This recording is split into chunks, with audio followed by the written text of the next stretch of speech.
And welcome everyone to episode 25 of Rime of the Frost Maiden. I'm Samson Paul with the whole party here tonight. How's everybody doing, party? Ready to party. Hell yeah. Doing great. Good. I'm sorry, should I say Silas's Angels? No, Absolutely not. should. No. Yes. Who was that? No, you should not. I don't know, I felt lost without being a Silas's angel last week, so... Well, you guys were still technically Silas's Angels. You don't see Charlie in every episode of Charlie's Angels, do you? Oh. I you actually at least hear don't his know, voice. actually. Well, yeah. What was your question? Do you see Charlie and Charlie's Angels? Do you? No. Like in every episode? Absolutely not. Yeah, see, I don't know. I just know the movie. Yeah, he talks through a speaker box and he gives them their missions. Wasn't he played by Bill Murray in the movie? Am I thinking about something else? Nope. In one of them, no, that was Bosley. He played Bosley, and then Bernie Mac played Bosley in the other one. Right. That's an easy transition. Yeah. Oh, yeah. Yeah, for sure. Fluid. Yes, those movies were great pieces of cinema history. But the point being is that you guys, even though Silas wasn't active last week, you were still there. He was seen. He was in the scenes. So you're still Silas's Angels. Until a better name arises, that's what you guys are, and that's just the long and short of it. How about the piles of shit? Because I think that's a better name than Silas's Angels. Wow. You can That's how start you a really feel, splinter Billy. group if you'd like Alpha Team, Bravo Team. You know, we'll be Silas's Angels, and then Bravo Team can be the piles of shit. That's totally fine. All right, I'm down. Piles of shit, let's go. All right, we all love And clicks in the we have party. come so far. Fall for grace. I mean, This session's off to a great start. we're a quarter of the way to 100 episodes, and we just recently got a name, and on episode 25, there's prelude to Splinter Cells within Silas's Angels, so, alright, that's going to be fun. So, who wants to do the recap for last week? 1, 2, 3, not it. Not it. Apparently, shit went down. Someone knocked on the wrong door. They nearly died. Silas just kind of watched, I guess. I don't know. And there were owlbears. Yes, yeah, exactly there were that. owlbears. It's actually a really solid, quick summary right there. Props. Essentially, yeah. And, let's see. Lek went on and knocked on some doors. People waiting for him. He got lucky a couple times, only once, with one benevolent neighbor living in Dugan's Hole, who was an old woman. But the other two doors, not so much. He got poisoned by the one and put to sleep and potentially robbed, but if not for the fact that he was awoken from his poisonous slumber, because she was moving him around too much, he was actually able to detect her horrible sleight of hand roll and wake up and regain his staff that was bestowed or placed in the corner of the room. Held her up and what was it? Was it Eldritch Blast that you pummeled her with, or was it Shatter? I can't remember. No, I think I just punched her. No, it was definitely Eldritch Blast. Yeah. Eldritch Blast. So you took a nice Eldritch Blast, aimed right at her face and knocked her out. Split her open, just overkill at this point. Hold on. The Moms. The Misfits of Mayhem. I actually think that's a pretty good name. Good job, Intrepid. But after that, you moved on to the next door looking for a cobbler. And you found an old widow who had been here for many years, and you found out a little bit about her story, but ultimately she wasn't what you were looking for, so you decided to try your luck once again, and you met this burly big man who was very standoffish, wouldn't give you what you were looking for, not be helpful whatsoever, and then you broke down his door and just busted it open. That's what you used shatter on, if I recall. Correct. Of course, he was after the dwarf, but yes. Oh yes, there was a dwarf there as well. And that led to an impromptu battle, which Lek got the short hand of, and was tossed out to the wintry death that he was possibly going to be having received. However, thankfully for a little bit of warm weather gear, he was able to survive the winter elements and eventually be found by Vega and Lysander just about an hour after him being knocked out. From there, the group decided, fuck this town. This town sucks. We're getting out of here. We don't care about these people, despite upending their leadership and leaving it to the oaf ventriloquist who was standing guard. And he now runs this town instead of, looking for viable candidates, which, who's to say Lek may have been doing. Indeed. But regardless, the party decided to go ahead and head out of town and try to traverse this terrible and onslaught of a blizzard that seems to be almost never ending. Traveling through and at one point getting separated from the party, Lek had a horrible session, as he was actually the one who got moved from the party and lost, and in 30-foot visibility weather had to try to realign himself with the party, yelling as loud as he can to try to locate them, but with the roaring of the wind from this blizzard made that seem almost impossible, until he started to try to make a fire. And the party was able to see just faint glows, just sparks. And with that, eventually, was able to locate Lek. But that spark, however, also did attract the surrounding creatures that were in the vicinity, made their presence known with their hoots and hollering and screeches. And they too followed the sounds, and they eventually saw the light, as they had the party surrounded when they reconvened. And the party then, Silas's Angels then, took on, what was it, 3? Was it 4 owlbears? 3. I think it was 3. Yeah, it was 3. 3 owlbears, and that took up the majority of the last half of the session.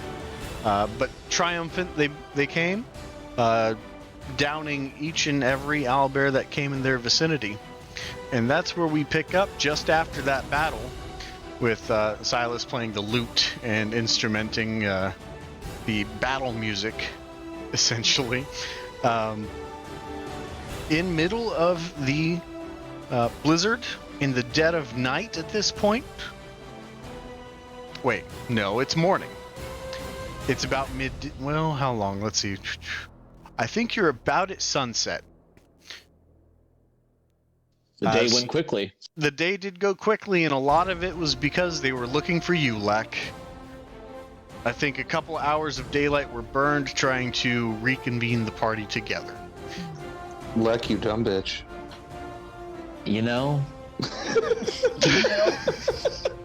I am what I am, Billy.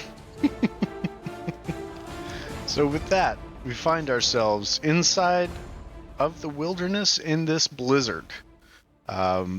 Owlbears downed around the party, and a little bit of healing needed by some who were taking some damage from that battle and licking their wounds, so to speak.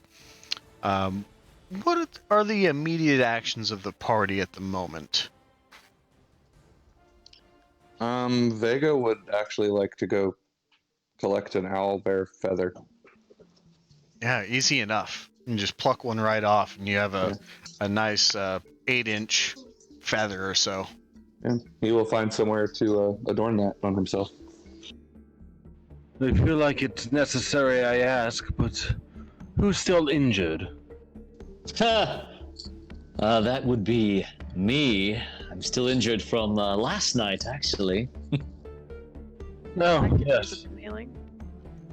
Absolutely. What are your copays? Excuse me, no, I'll just take care of it. And she's gonna go over to both of them. Let me see what I have on me here. Come now, Adriana. You can't heal them for free. They'll Yes, I grow can. dependent on it. She gives him a look.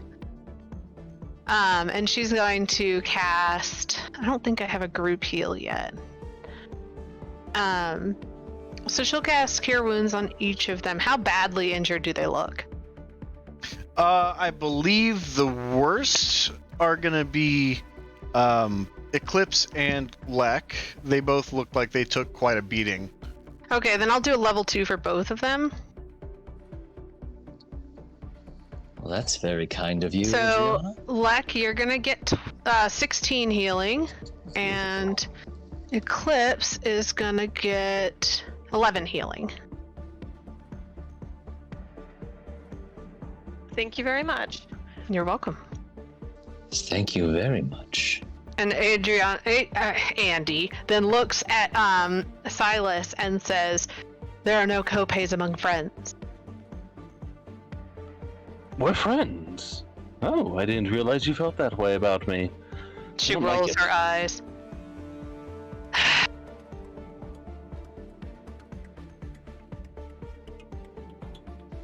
Well, I don't know about the rest of you, but I am rather eager to be on our way to Goodmead. Yes, I can imagine so. We should continue on. We have, I assume, a bit of a trek ahead of us. Sam above table.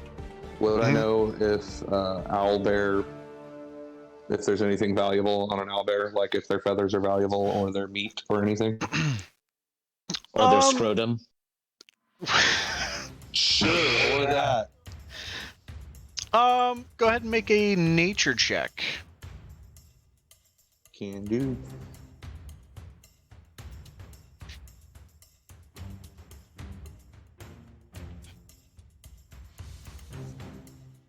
$14. So with a 14, you're able to disseminate that you would know that owlbears being mainly carnivores, their meat would be very tangy, very gamey. So not the most delicious kind of meat to eat. So you would think you would get, a fair amount for the meat if you were to extract all of that.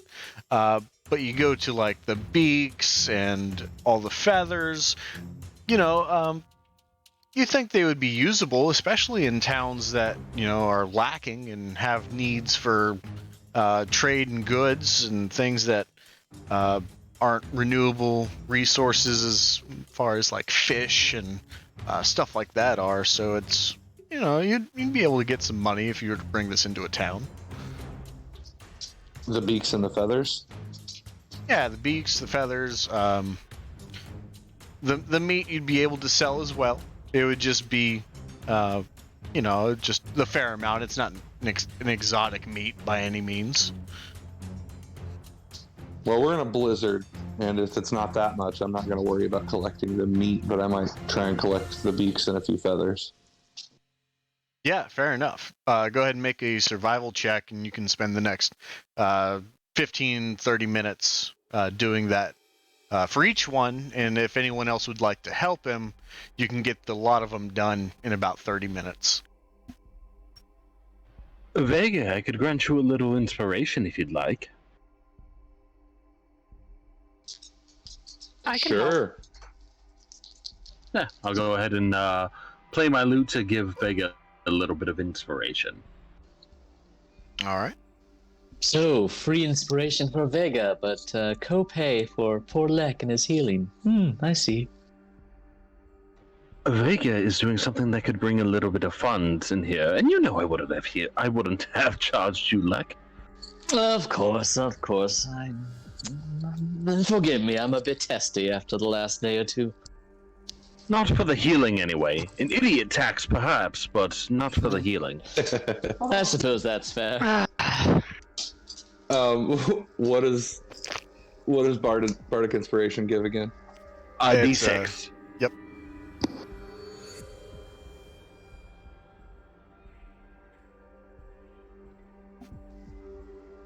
Then that is 24. Oh yeah, you're making great time. To the point that the original estimate of about 15 to 30 minutes per just by yourself, you've cut that down to about 10 minutes per, and you can get all three of them done in about 30 minutes. Nice.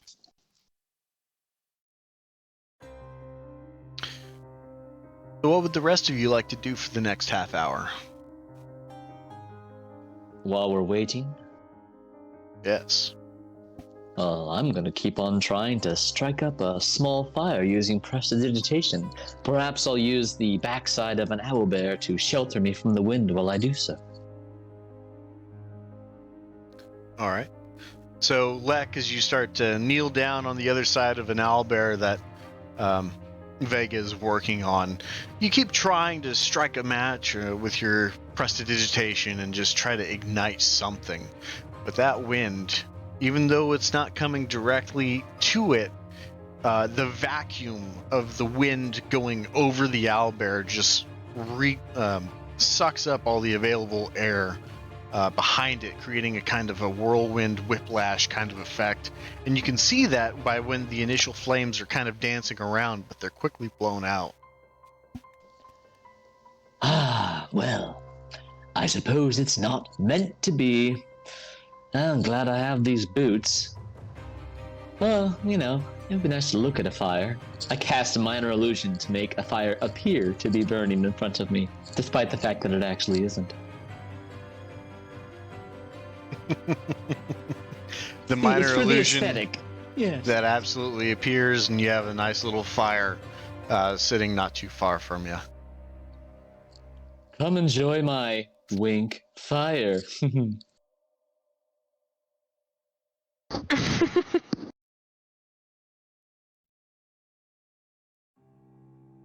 All right. So, as time goes by and Vega collects all the beaks off the owlbears and the feathers and stuffs them into a nice sack, and they condense down pretty well. You probably have about 5 pounds of feathers, I'd say. Nice. Say it's a nice even number. Especially with that very nice roll, you definitely got a lot of feathers from that.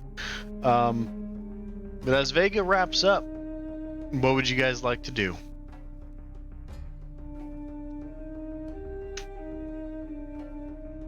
Shall we make tracks to Goodmead? Oh, please, let's. I think that would be a wise idea. I agree. Yes, I have a greater appreciation for wisdom these days.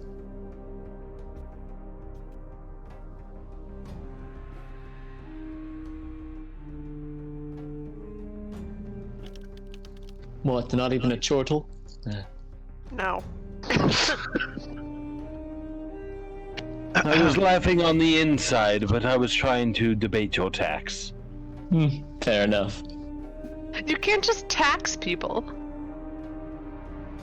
Have you ever met a member of the royal family? Of course I can. Not people that aren't on your land, Silas. Ooh. This land is my land. It's certainly not your land. I've got Adriana. that stupid song stuck in my Yeah, head now. me too. Andy just shakes her head. Adriana, let me ask you a very serious question. Do you have a flag? A flag? On me? Yes. Do you have a flag? No. Fine. No flag, no land. You can't have it. And Silas will just stick a stick into the ground. Yeah. Okay.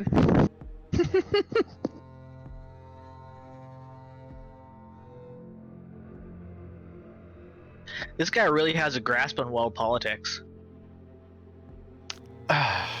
I'm still trying to refit that song. This land is your land. This land is my land. From Rock to the I Sword really Coast think Islands. Silas's song would be more like "This land is The my land New and York it ain't your Islands? land." So you can get off before I kill you.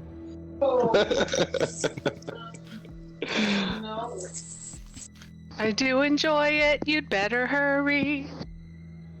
This land is private property. Better make haste before I waylaced. Wonderful. We've Nice. written a nice little ditty. I'll perform this next time we're in a tavern and hopefully make a little bit of coin. Huzzah. Shall we? Who is Sure. leading the way? I'll do it.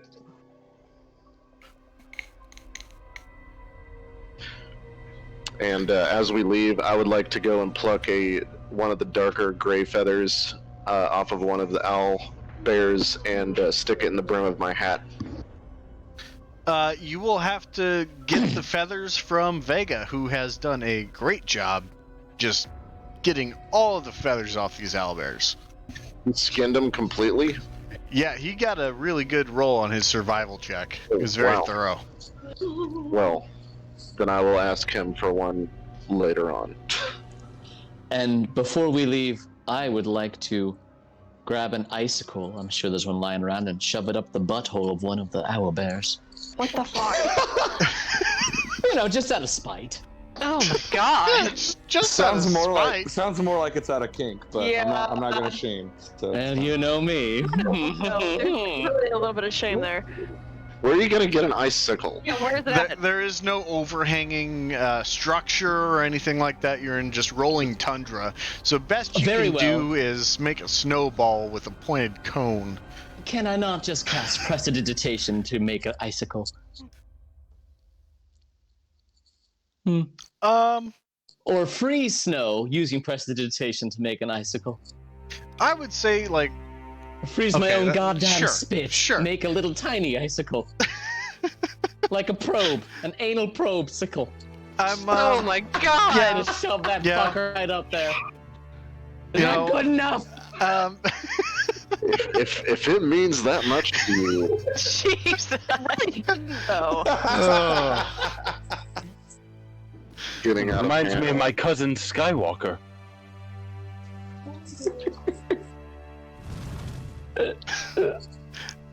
I do man, that. man. Yep. So Lex able to pull that off. So Does he then walk up to the party and say, "And I thought they smelled bad on the outside"? Do you like?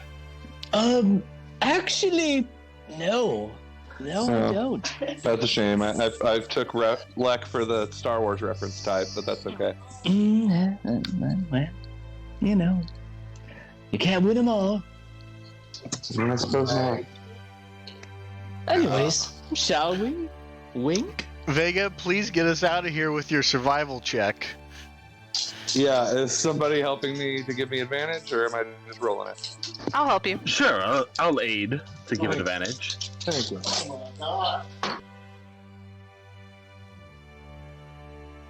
That would be an 18. 18. All right. And you guys are back on your way. You can tell by the direction of the sunset exactly where you're going, so that gives you a good notion of which direction you need to go. And after a little bit of traveling, you start to see the outline of a town on the horizon. It's about 300 feet away from you, but you would know this because you're familiar with the structure around it. You run into a few sparse trees from the forests of Goodmead, and you can see some signposts along the way, and you know that they're about 300 feet away, and even though you can only see 30 feet. As you make it to Goodmead, you see that the snow is still falling down strongly. A lot of snow is built up to about 4.5, 5.5 feet deep now that you guys are walking across, and A lot of homes have been excavated out and created these little snow ramps to make their way up onto the surface. But you don't see anybody outside. You see a lot of smoke coming from the chimneys of all these houses. And the Mead Tavern as well, the Mead Hall. Where would you guys like to go? When is it getting to be? It's the sun is set for a while now, so it's probably an hour after darkness. Are there any? I'm guessing the market has closed at this point. Yeah, there's no active market in the town square. You might be able to try some stores that are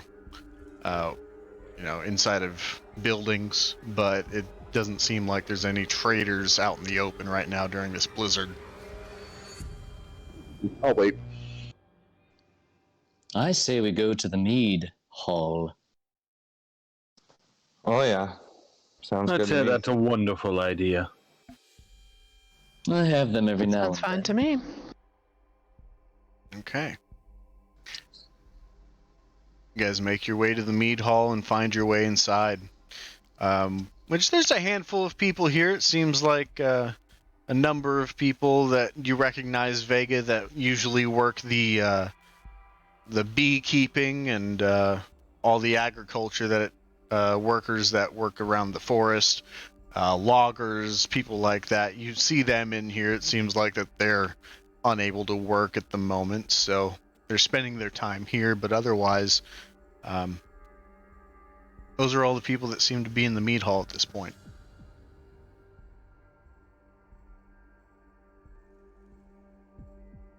If no one minds, Silas would like to make his way to stage, playing his lute, and say, "Hello, peasants! How are your beeholes today? Let me play you a song."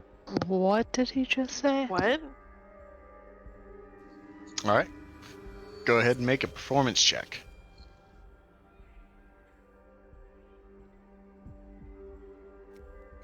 Ah, shit, that's a natural 1 plus 6, though, so 7? The mention of the bee holes doesn't seem to be able to be saved by the quality of your performance, even though it's fucking great. You know, it's just the best thing that you've ever put out. And you're a little bit just, like, put off that they're not giving you the praise that you deserve, but it hasn't won over this crowd. Constipation, diarrhea can have that effect on the beeholes. Well, Yeah. that's a shame.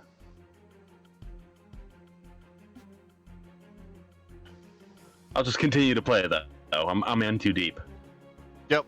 You carry on this performance for the next hour or so, I'd say.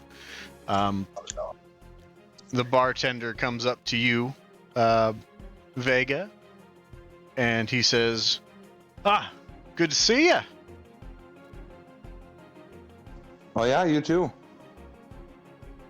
Getting some reprieve from this blizzard."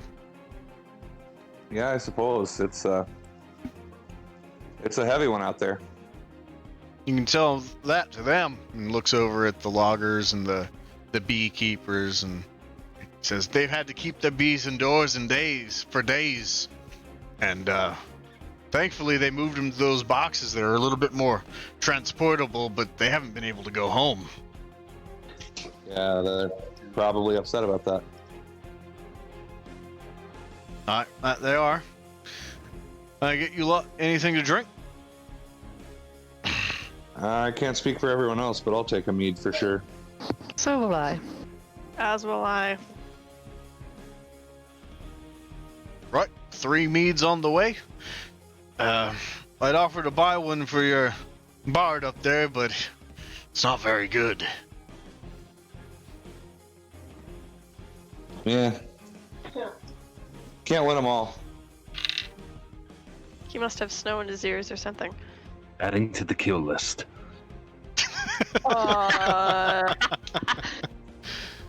At this point, I'd like to try to go outside without anybody noticing.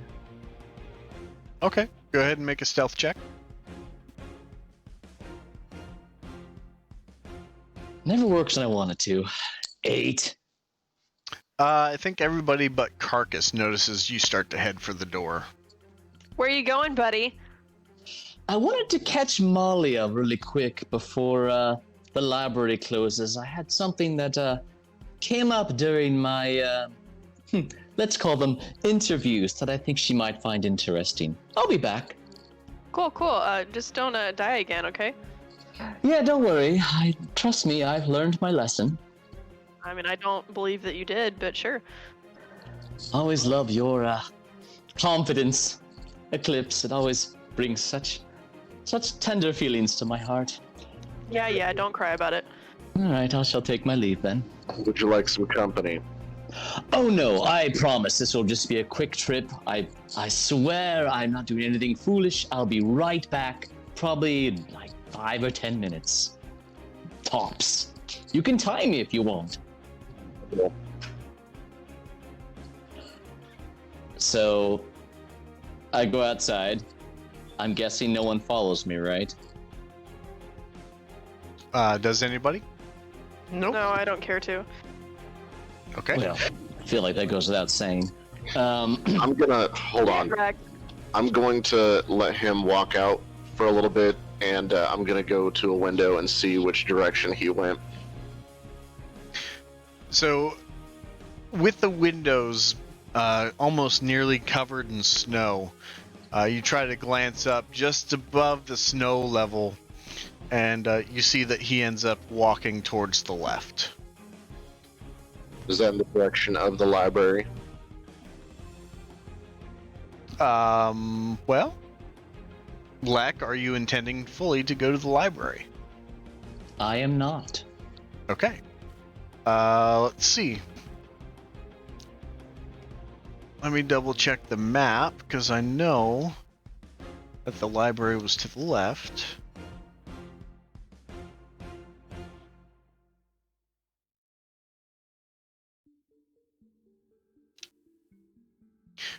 Basically, the rest of town is that way. So where exactly are you headed, Lek?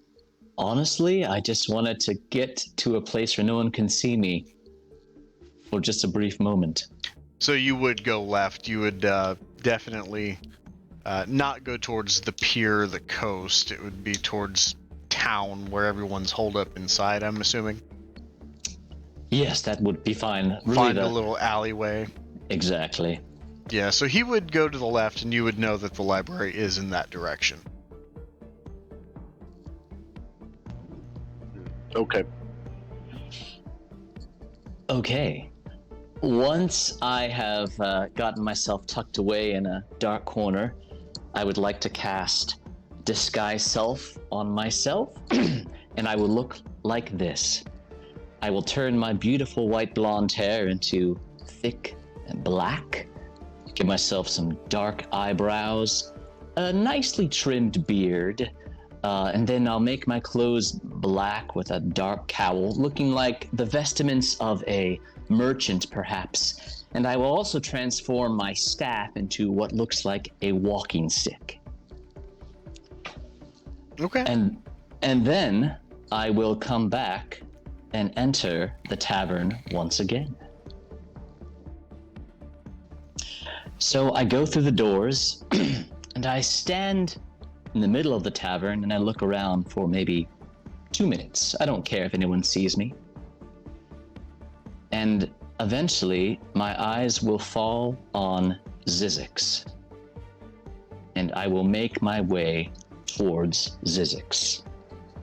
And Zizix, you tell me, are you at a table? You at the bar? Where are you?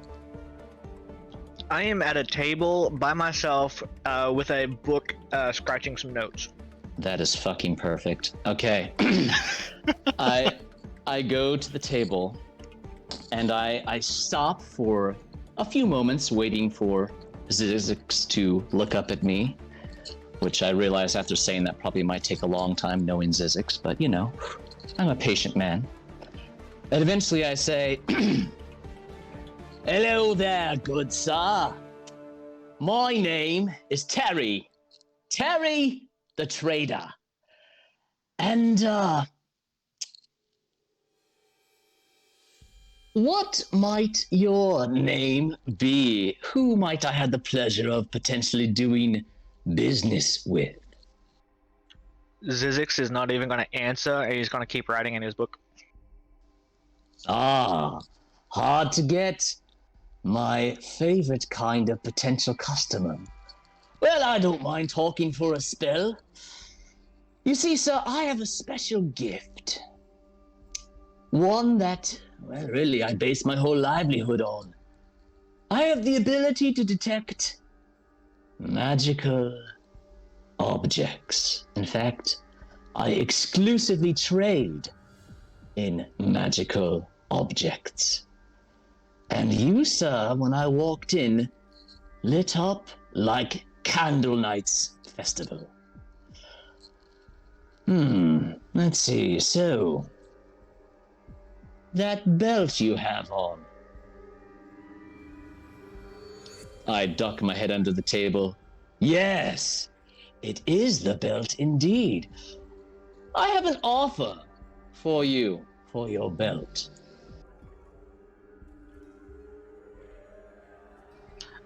Zizix is still not paying him any attention. All right.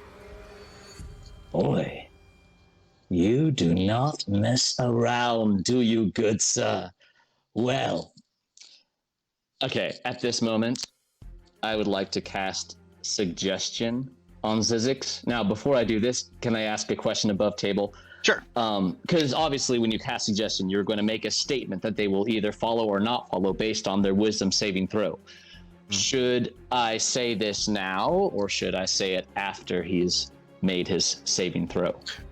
So it's the verbal component of the spell, so you would be saying it, and then he would have to save against it. Okay. So, with my hands lightly grasping my wink walking stick, I say, you will trade me your magical belt in exchange for this bar of chocolate I have on me, and you will eat one piece of chocolate and wait until that digests. So I make Alright. So I need a wisdom save, Wisdom save. and suggestions considered magic. Yes. Yeah.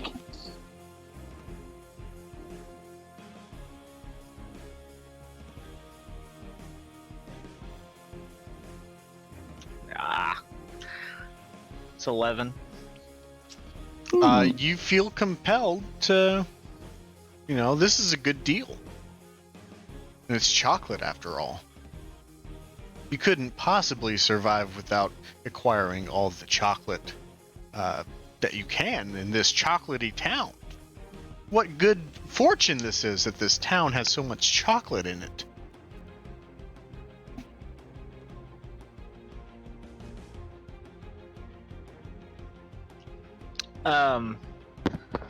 So then Zizix will say, "Where did you get that?" Like I said, sir, I'm a trader. And amongst my dealings of trading for magical objects, I tend to acquire unique items that might be useful for trade as well. Chocolate's not that common, and who doesn't love good chocolate? So, Sam, above table now. So this is the first time as a player I've ever had suggestion cast on me. Mm-hmm. I mean, obviously above table, I don't want to trade this belt, but because he suggested it upon me to trade for the chocolate, can I embellish on what I'm willing to trade for the amount of chocolate? Well, let's see. So, let me read the exact verbiage of the spell. It does say it needs to be a reasonable request. It is a reasonable request. Let's see. Also specify conditions that will trigger a special activity during the duration So I guess that just falls into the realm of whether or not Zizix would find that reasonable. And considering he already has chocolate versus how much chocolate means to him, that's kind of a gray area, I would say, within that spell. Okay. You could always roll for it, like do a personal roll for it. I don't know if this really makes much of a difference either, but I do also have advantage against int and wisdom magical spells against me. So Did you roll your thing at advantage? Granted, I did roll it at advantage, and it's got me at that 11. But damn. Yeah. Okay. So above table, just talking this out, so I'm not just, being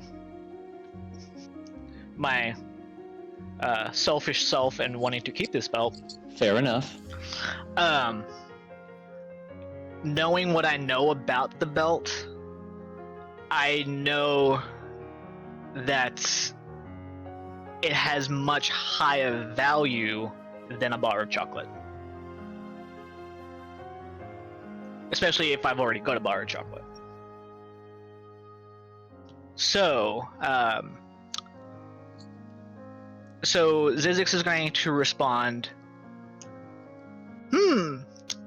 well, I do love chocolate. It's gonna take a bit more than one bar, though.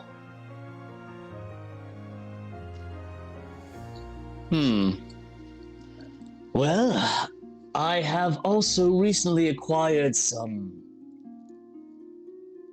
potions, we shall call them, from a fellow artificer. At this point, I will reach into my merchant's bag and withdraw I believe one was, let me check my equipment.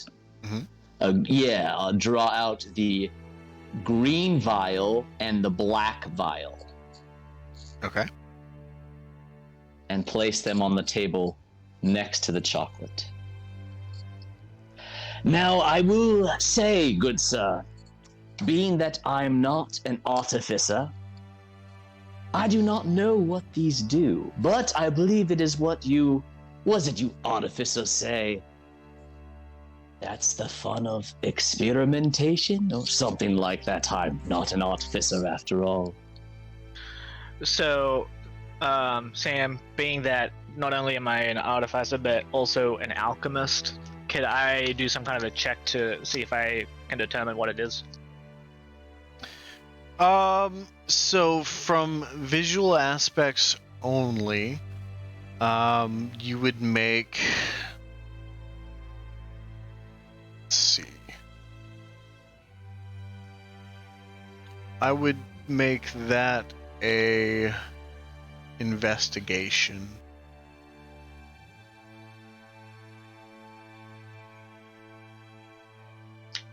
I'm about to throw these rolls out, man. Oh man, that was not ideal. Another 11. So it's really hard to say what the black one is. It could be a bunch of different things. It could be the oil of slipperiness. It could be some sort of wyvern poison. It could be a number of things. The green thing, it could be something acidic. It could be something also type of poisonous, but it could also be some beneficial spells as well.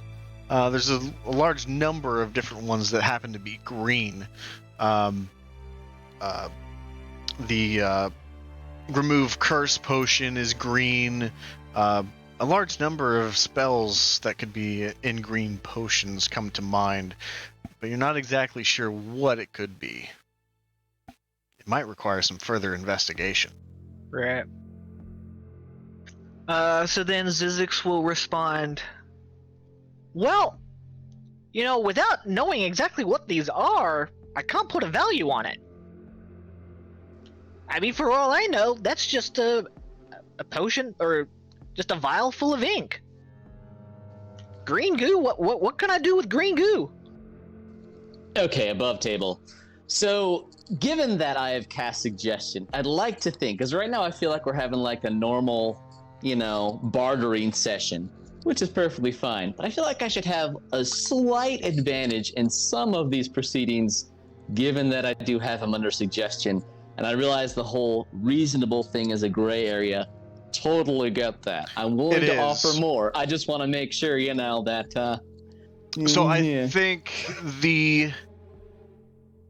think the thing we would do here would be to leave it up to the dice at this point. I would make you have a persuasion check on your response at advantage because he is under deception, and then he would have to roll insight at disadvantage because he is under suggestion. Okay. So persuasion for I'm guessing at this point, my counter offer to his most recent rebuff? Deception or persuasion, depending on what you're telling him, I guess, if that would make sense. Okay, then I can add something else to make a truly good persuasion roll. Mm-hmm. All right, good sir. You do drive an awfully hard bargain, so I tell you what, I was holding this one back, but, well, now that you are a hard man and I can tell you're very intelligent, I pull out the blue vial, and this is what I say. If you take this potion, I happen to know exactly what this does. This potion will not only give you the ability to speak and understand the writings and speech of dwarves, but it'll also give you a strength advantage in combat. Permanently. It's a one-time use potion. And now I'll roll my persuasion. Okay. Or should I roll deception? If it was a lie, deception. Oh yeah, that was one hell of a lie, for sure. Wasn't even a good one. Screw these dice, I'm making that. Oh man. With my +7, I got 16, so... You rolled a 4 and a 9? Yep. Oh. So you believe every single word that he's saying, and that sounds pretty enticing. That potion does all of that? That is very enticing. Oh yes, the artificer I acquired it from had to get some very rare ingredients in order for it to come to fruition. So, do we have a deal? What was the name of the artificer? Corey, I believe it was. Corey, I'm dead now. Was her last name, I think. I can't quite remember. It was a very odd last name.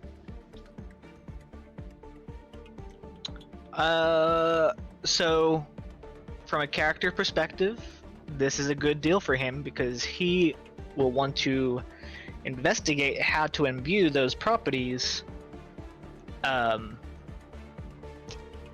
into some magical items. So, all right. What did you say your name was? My name is Terry the Trader. Well, Terry, where might I be able to find you again for some more of these type of potions? Well, I travel, you see. That's kind of what I do. And my next stop is going to be Dugan's Hole, so if you find you need some more, I'll just be over there. Which, once this blizzard lets up, I understand isn't too terribly far. Can I... Sorry, I didn't quite get your description of how you look right now. Oh yeah, I'm happy to give that to you again. So I have thick black hair. I have dark, thick black eyebrows, like a very well-trimmed black beard. And then I kind of have not like a heavy-set build. I'm just a little thicker, like slightly thicker than Lek is. And then I have like kind of like a dark cowl over the top of my head, and all my clothing's merchant style clothing. It's all black, and I have a walking stick, basically. Okay, cool. Well, all right, Terry. Just I'll try and keep an eye out for you, but if you can get me more of these supplies, man. So I will take my belt off and do the trade. Bar Very of good. chocolate and a handful of potions. Alrighty. And Zizix, might I say, I look forward to future business with you. Okay, now Zizix is going to raise an eyebrow to that. I didn't tell you my name. Yeah, yes, you did. Oh. How do you know who I am? And because the transaction has been completed, the spell actually has ended. Oh, hold on now, Buckaroo. If you remember my exact words, he had to eat and digest a piece of chocolate correct. for Thank that you. spell to be over. Thank you. Correct. That was very smart. I thought about this a lot. Man, he has like really put some thought into this. He really did. Thank you. How long has this conversation been going on? It's probably been going on for about 3 minutes. 3 minutes. Yeah. 2 minutes so you're worried about Lek. I said 5 to 10. You're such a dad. You thought about that too, Nick. I did. Zizix's suspicion and question still stand, though. Sure. Well, good sir, I must admit, your name is pretty well known around here. I don't think there are any better artificers than you in this whole area, quite frankly. So then where did you get this from? I just told you where I got all this from Corey the I Am Dead Now.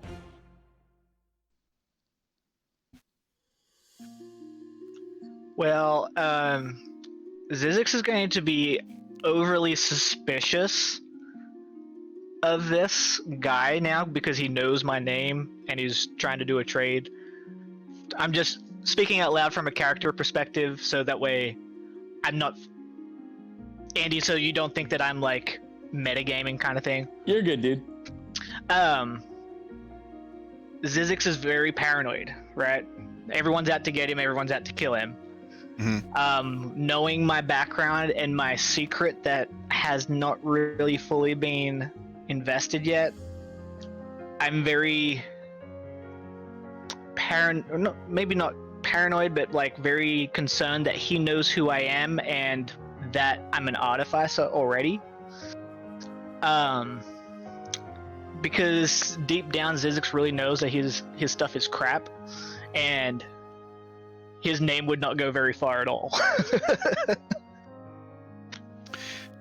Well, if that's how Zizix feels about him, it's kind of like, to that full extent of being paranoid about people knowing who you are, it's kind of magically glazed over from the suggestion. Okay, I can take that, yeah. So it's there. It might be in the back of your mind, and I'm not so sure that you would verbalize it to that extent. Okay. But you would definitely keep a mental note and have that, just in the back of your head and just take it in, and you might become hyper aware later. Right. And that's kind of why I wanted to get his description again so I could soak it into my mind, because especially if I'm going to go to different towns, I may be looking for Terry, for different things. Mm-hmm. So to keep the conversation going, because now I've been piqued of interest of 3 potions, one that does this cool, giant strength stuff, whatever. Mm-hmm. I'm gonna ask him what else he may have, because he's a trader, right? So, still kind of suspicious because he knows who I am without me telling him who I am. Terry, what else do you have for trade? Well, I'll admit that I have more of the blue vial. But as I told you, it is very valuable, so I'm kind of saving that for future deals I might have. Beyond that, I don't have anything too terribly special. You got any more chocolate? No, that was all that I had, I have to admit. It's very hard to come by. I had to work exceptionally hard just to get that chocolate, let me tell you. Yeah, and where did you get it from? Believe it or not, I got it from trading with bandits. Man, the bad guys Yeah. have all the good stuff. You'd be surprised. They really do get in good scores. I get lots of my best things from them, quite frankly. Not to sound shady or anything, but... Anyways. So, Andy, could you describe what the chocolate bar looks like? Like, does it have like wrapping, or is it really kind of crappy and dingy looking? Sweet Jesus. All right. Hey man, we're gonna go the whole 9 on this, okay?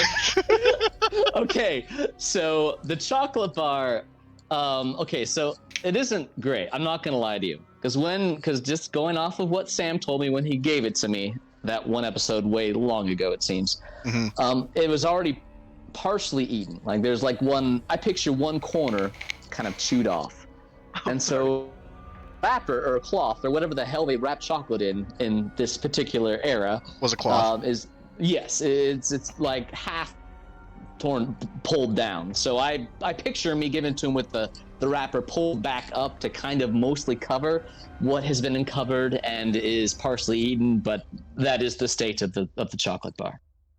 Okay. So then after Al lost a bit of conversation, Zizix is just gonna take a bite out of it just to kind of test how good this chocolate is, because I haven't had any for a while. All right. It was part of my instructions. Yeah. So he's just gonna chew on it for a little bit and like, is this a good chocolate bar, Sam, or? That's solid. Yeah. So Zizix just gonna be like smacking his lips like, oh man, you just have no idea. You just made my day. I sincerely am glad you're enjoying it.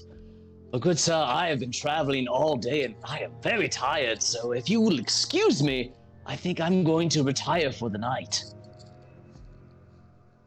Oh, by all means. All Thanks right, for the chocolate. But of course, until I see you again. And then I will turn and walk out the door. And once again, go to that same alleyway. And wait until there's no one obviously looking or following me. Easy enough in this blizzard. Right. And I will turn back into Lek, and I will go to Shandar's house, unlock it with the key I have, go into the office, grab the desk drawer key out of the deer's butthole, and place the belt inside that compartment in the desk, lock it, and put both keys in my pocket, lock Shandar's house, and head back to the tavern. Okay. That'll probably take you about 5 to 10 minutes. So... Oh no, Dad. So we'll make our way back to the tavern as you're acting, or you're performing all those actions and hiding all your stuff. Back at the tavern, Silas is still playing his set on the stage. The mead has been delivered to the rest of the party. Lysander is kind of staying at the window, kind of just looking around to see if he can get any sight of anybody coming by. A few people have come in, noticeably the individual is Terry the Trader, and a few other patrons of the bar that are local here that I don't think you've met yet. What would you guys like to do to pass the time in the next 10 to 15 minutes? Has it been an hour? No, you're still on your set. Yeah, can I at least re-roll my performance, see if it gets a little better? Hoping to make a little coin. Yeah, 15 minutes is a good stopping point to reassess your set. Say you're enough of a professional to be able to read a room. Yeah, that's a 10. It's not much better. Okay, so with his 10, can I start dancing to it to help liven up the crowd? We're not saying that you're back yet. Oh, right, sorry. Yep, no worries. But, yeah, so you keep strumming along and saying your little ballads and tall tales and the beat of rhythm of a lute. But it seems to miss as well, unfortunately, but people might have started to forgot of what you said of the bee hole to these beekeepers. I might just have to play the hit, the one about that asshole who tried to betray everyone here. But I'll bust that out for my encore later. Fair enough. The bartender approaches the group and he says, you guys hungry? Can I get you anything to eat?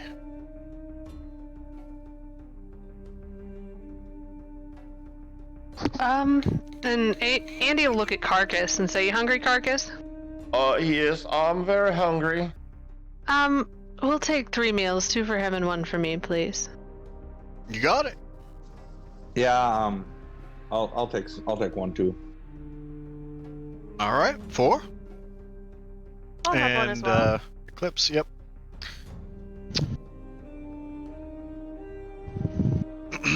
And the bartender heads back and quickly returns with a nice bowl of a thick porridge that seems to be quite savory. Thank you. On the house. Oh, really? Yeah, absolutely. You guys have done a lot for us here in Goodmead. Well, And, thank you very much. Olivessa has you to thank for her success in the election yesterday. Excellent. Well, I'm glad to hear that.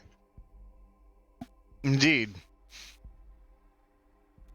And with that, he kind of bows and heads over to the other patrons of the bar to serve them. You guys spend the next 10 to 15 minutes eating. Lysander, you start to grow that worrisome thoughts crossing your head of something happening to Lek, and it's hyper aware because of what happened to him just yesterday. But you start to see him coming back, and shortly thereafter he enters the tavern. Waiting by the door as he comes in. Oh, Lysander! You startled me. Have you been waiting long? That's looking for you. How was your visit with Malia? Oh, it was good. She's always a very fascinating and insightful person to talk to, as you very well know. Did she mention anything about what we had discussed last time? Oh no, actually, we talked about there was a lady I talked to in Dugan's Hole, who was a former adventurer, and she referenced a couple of things that Malia had once talked to me about. So I wanted to see if she knew her and kind of get the connections there, just in case there's more of a reason to go back to Dugan's Hole than I realize. Unfortunately, there wasn't anything there, but just a nice chat with Malia. Just about that. Nothing regarding our previous conversation. I see. Yeah, I don't feel like there's a whole lot left in Dugan's Hole to go back to. I think that the name itself, Hole, is enough to describe it. Indeed. Although I will say, given the state of the dreams and I don't know if mind control is the right word, I do fear that Dugan's Hole has not been heard of for the last time to our ears. You might be right about that. That might need some investigating. But I don't mind putting that off for now, as it really was quite a dreadful trip. Well, glad you had a good talk with Malia. Yes, I think I'm going to go get a drink. I certainly could use one after the last couple of days.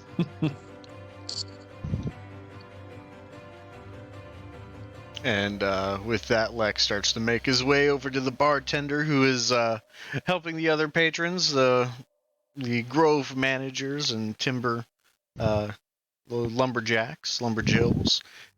And he looks to you and he says, you taking a mead as well? Oh, yes, please. I would love a mead. Thank All you, right. good sir. 7 coming up. And he hustles back to the bar and pulls out a stack of mugs and serves them up, and he comes back and delivers them to you, and he looks to you, Lek, and he says, on the house, behalf of all of Essa. Why, thank you. I will be sure to thank her later. Thank you, good sir. And Zizix, it's about at this point that you start to realize you've been manipulated.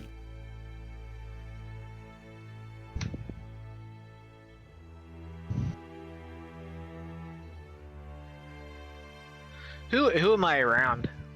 So last I thought you were sitting at a table on your own. I was. I just didn't know if anyone had come over to me or anything yet. Nobody's said that yet. So is anyone veering from the main group to go join Zizix? Andy's still staying with Carcass. Okay. I'm still trying to find footing on this beehole song I'm working on. So it doesn't sound like it. Okay. Yeah, I'll come over there. Well, I mean, I was just, what do I really know about what transpired, I guess? Seeing as I was suggested.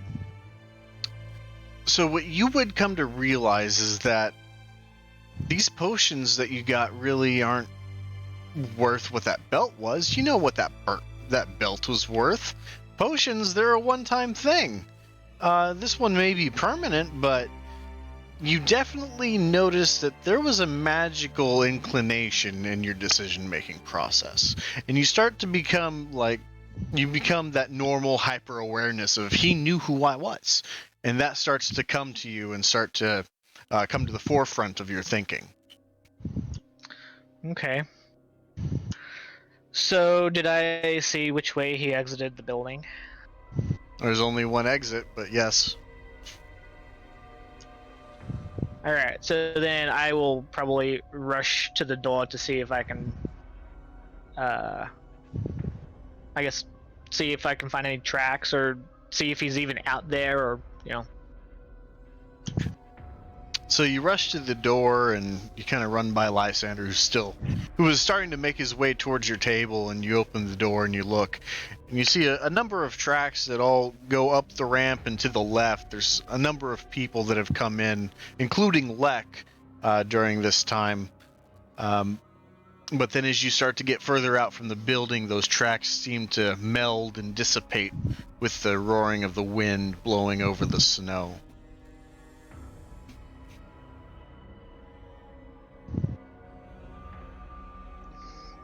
Okay, so, obviously frantic. I'll probably go to Lysander. And, Zizix is going to just kind of, I guess, approach Lysander. Lysander, did you see where that guy in that hood went? Did I? Yeah, you would have seen that he exited and went to the left towards town. Yeah, I saw him leave, and he turned left, headed towards town. Well, he cast a spell on me, and he made me do something that I wouldn't have done.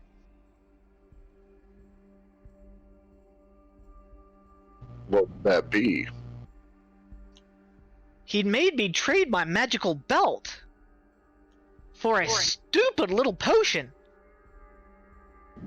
Ooh, that's not good. He Well- knew who I was. How did he know who you were? Well, he told me that I'm well known around these parts. We both know that's a lie. Yeah, you don't like giving out your name. I think I've given out your name more than you have. Well, he knew who I was and what I did, and he said that, you know, he pinpointed me with a spell because he knew that I had magical items on me.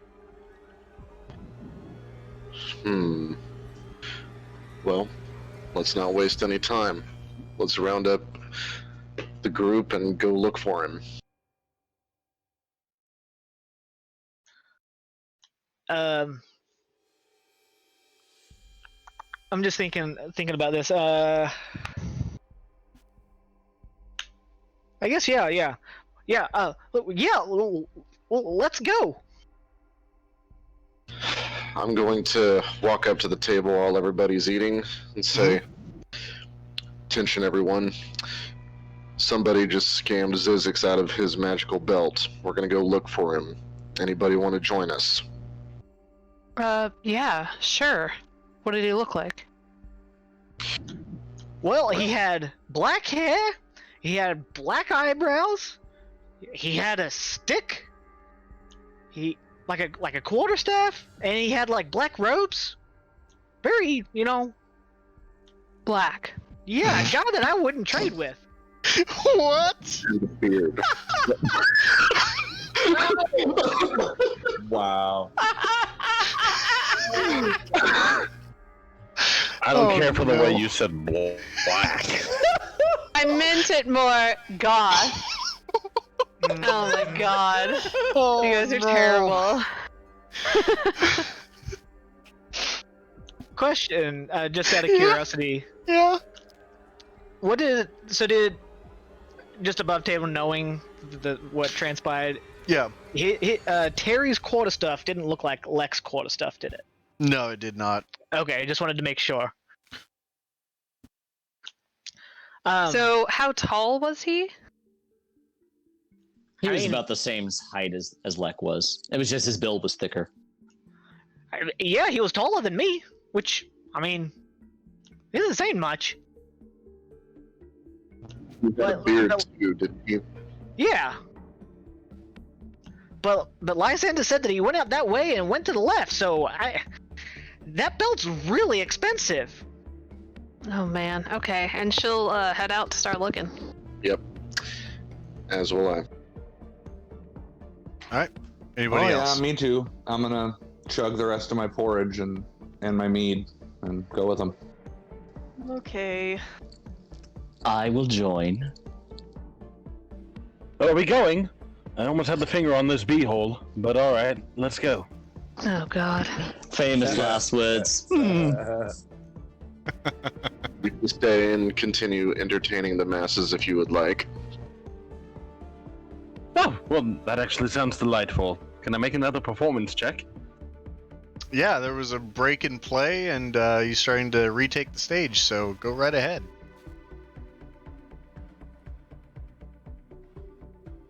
Ah, finally, 19. You pull out that oldie but a goodie. And it really turns the crowd around, and now you start getting mugs of mead delivered to the stage, set down to the ground with a couple silver coins thrown in there into your empty mug for collection. Perfect. I'll keep playing while they all search for it. I'm sure the blizzard has wiped away any prints anyway, so probably no luck for them. So I'll just keep playing. All right. And the rest of you start to head out of town, or head out to the town. Except for Vega, did anyone else eat their food? Oh, Carcass. Yes. I think Eclipse ate her food. Yes. Now, did you finish your food? I think is what's going to be the Andy question probably got here. through about half of it.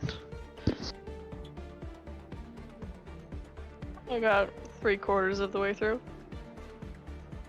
I don't know if a bowl was delivered to the table for me, but if so, it hasn't been touched. If there is still food on the table, I'm going to stay and keep eating.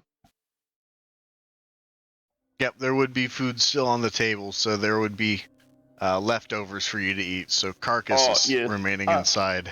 I can't leave food on the table. All right. So with that, everyone else besides Carcass and Silas are headed out. You guys make your way out to the front door, where you see the tracks are initially quite strong. There's a set of 5 or 6 different tracks on the way in, everyone seeming to use the building as shelter. But as they break, the windbreak that the building was providing, the blizzard seems to have really disrupted any sort of rhyme or reason, at least at just looking at them from afar, these tracks, and they look to be pretty dispersed. Hey Zizix, you said this guy had a walking stick, right? Yeah. Okay. I'm gonna look for tracks from a walking stick, like the ones we found when we were tracking Lek in Dugan's Hole. Sure. It's a good idea, Vega. Isn't it? Go ahead and make that survival check.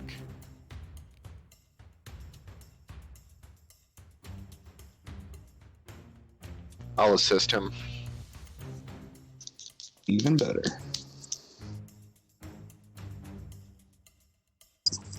That's a 15. 15. So you can make out a few tracks. Some footprints are larger than the other, but not really by much. But as far as the way of looking for a staff or some sort of walking stick mark, you're actually not finding any. And despite knowing that this individual had a staff with him, you think about it, and then you start to realize, this snow is very deep, and the actual staff wouldn't actually be helping him whatsoever, because it would have to go so far down to the ground through the snow to get to a stable surface.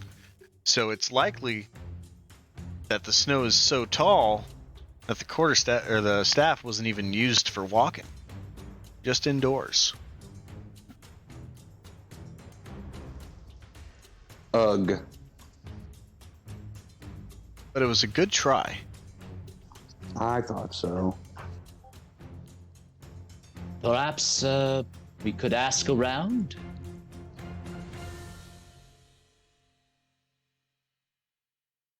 Zizix would just kind of look around to see if anyone's, visible. Okay, go ahead and make a perception check.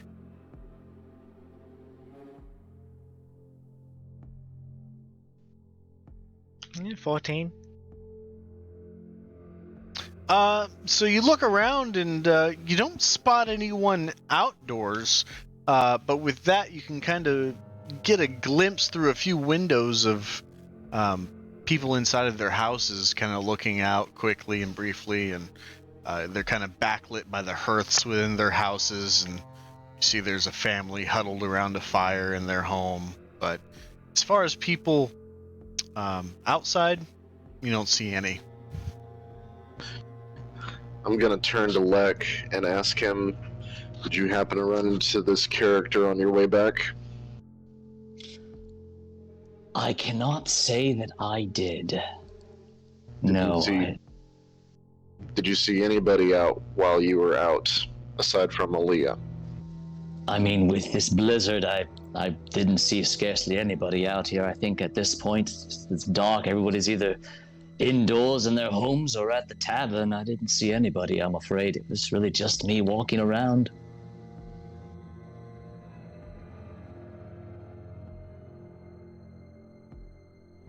Yeah. Well, we'll keep looking then. If everybody else is inside, this guy can't be too awfully far. Fair enough. Should we split up and maybe cover more ground that way? Yeah, that's probably a good idea. Yep, 2 people to a team. Sounds good. All right. I will head over in Malia's direction with whoever's going. Who's going with me? Eclipse, right? I knew it. No. Andy will. Andy will. In your wildest dreams, buddy. Excellent.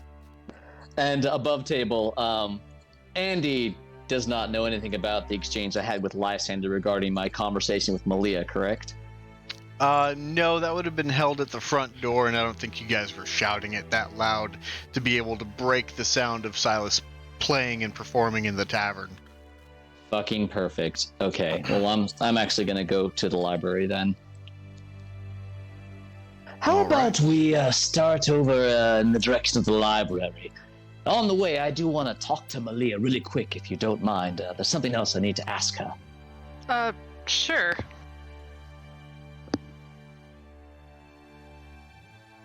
All right. I'll go with Zizix. All right, and then Eclipse and Vega. Yup. All right. So, let's take a look at the layout of Goodmead. You two knowing Goodmead a lot better than the others, knowing that the library has been staked out as one location by one party.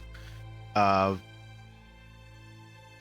guys know that you can go to the Shrine of the Flaming Sword here in town, which is used as a gathering spot for town halls and little community events like that, if you'd like to head in that direction. But then Zizix and Lysander, where exactly would you like to wander to, being not so familiar with this town yet?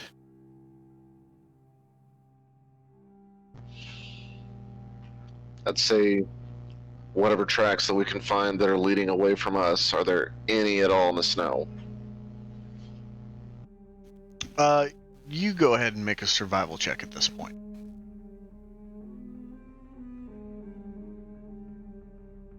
That 20 non-natural. 20 not natural. So with that, you definitely see the outline of very faint footprints, but the integrity of those footprints makes it really hard to define the size of the true footprint. Some of them have been shrunken down quite a bit, but you see those faint prints in the snow with that roll. However, it's getting very, very hard to go further out as into the main streets where people are crossing. It's hard to tell exactly where they're turning. Do any of the tracks potentially lead down an alleyway relatively close to it? Let's see.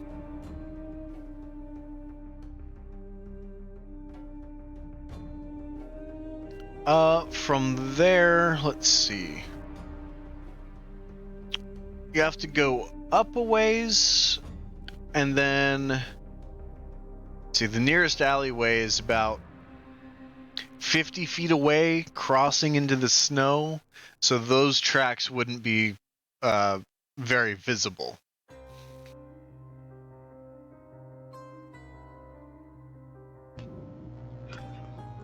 I would suggest to Zizix, say, Maybe we should follow the ones that we can see. If they're the freshest laid ones, then that might be our guy. Yeah, I mean this is your area. I hope so.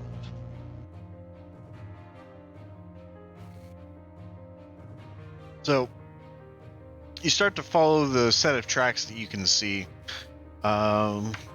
Zizix, or I'm sorry, Lysander, roll a d6 for me. That's a 4. A 4. So these tracks lead you towards the street. However, you kind of lose sight of them, and they kind of get mixed in with the rolling dunes and the blowing wind that is just decimating the tracks as they have no cover. It's just direct impact from the snow and new snow falling down. So that set of tracks did not pan out.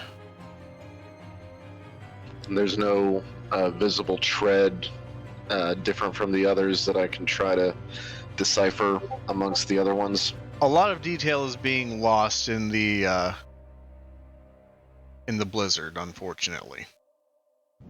Did it look like they were turning at all, or did it look like it was still a straight line in the same path that it was going?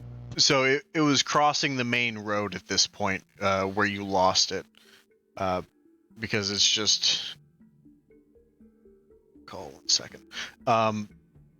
Because it's just at the brunt of where that wind is going. That's, you could tell they were crossing the street. Across the street. Mm-hmm. Well, what is across the street? There are a collection of homes across the street. There are 3 homes.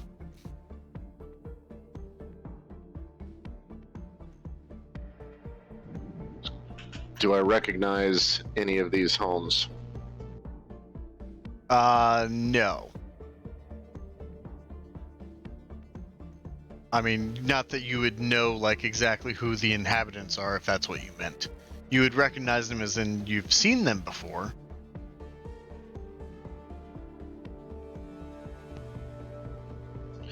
Are there any lights on coming through the windows, anything like that? I believe one of them, let's see, yeah, one of them has a light peering through the brief little slot on the top of the snow line, projecting out some light from the hearth. I turn to Zizix and say, well, he could be in any one of these 3 homes, or perhaps he cut between them. But there's one with a light on inside. What say you? Well, at this point, this guy could be anywhere. Well, we know who's up. Shall we go knock? It's worth a shot. I'd say so. So let's cross the street, and before we go and knock on the door, I'm gonna go and scope around back, see if I see anything behind the houses. Yeah, so you walk around the house as you start to approach it, and you don't see very much. No individuals in the back alley or anything like that. What is beyond the, I guess, backyard, if you would call it that, of these houses? 30 feet of white. 30 feet of white. Yep, because the blizzard is still obscuring vision past 30 feet. Yeah. Do I know what is beyond that 30 feet of white? You know that there are some trees. It's not the main forest of Goodmead, but there's a little bit of a grouping of trees between these houses. You know that there's going to be another row of houses further that way, further forward anyway. Okay. Then I'm going to come back to the front. There's that beyond the trees that go further back. He could have escaped that way, or he may be in here. Maybe somebody saw something.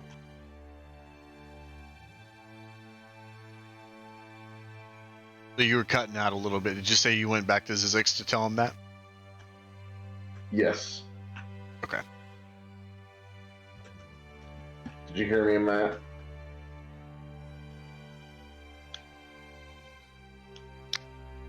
I think let's try I guess the way not in the actual building, I guess, through the trees.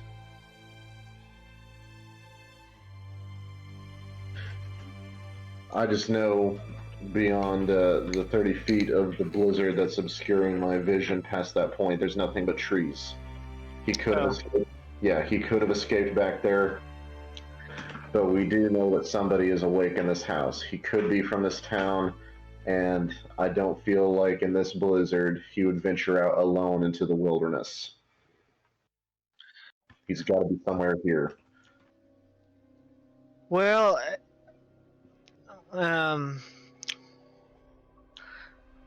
Zizix will say, well, he did say that he was kind of going to another place, so he seems to travel a lot, and these conditions may not be that bad for him. I wouldn't be surprised if he just took off. Hmm.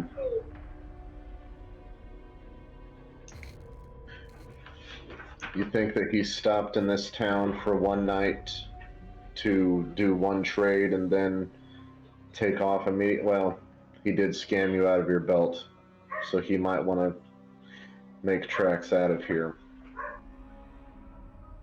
I know I would. Indeed. Well, we've got nothing to lose to knock and see if somebody at least saw something.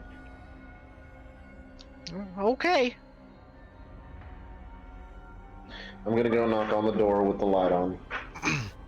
All right. So you make your way down the snow ramp that's been carved out in front of this home. Some loose snow kind of building back up. You knock on the door, and a very well-armored man who looks like he was in the middle of doffing his armor answers the door, and he says, "Hi, can I help you?" Hello.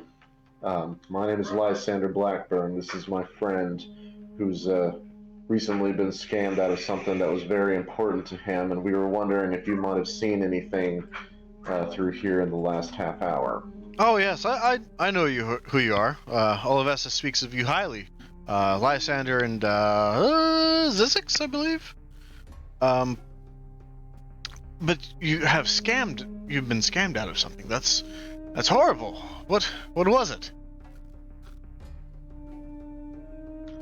It was a magical belt. Oh, that's gotta sting. Especially as I had some kind of magic cast on me. Very humiliating. You were not just deceived, but you were manipulated. That's dastardly. Very below the belt. Indeed. Justice needs to be served. Too soon. Apologies. Anyway. Apology not accepted. Fair. Anyway, this man, dressed in a black cloak, black hair, a beard, has a quarterstaff, goes by the name of Terry the Traitor. We followed some footsteps that led across the street and possibly to here. We saw your light on and wondered if you might have seen anything. Unfortunately, I haven't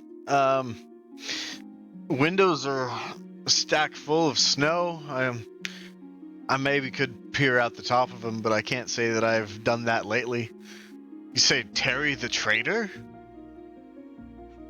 Called himself, Sounds like he was quite the traitor. I should say. Can't.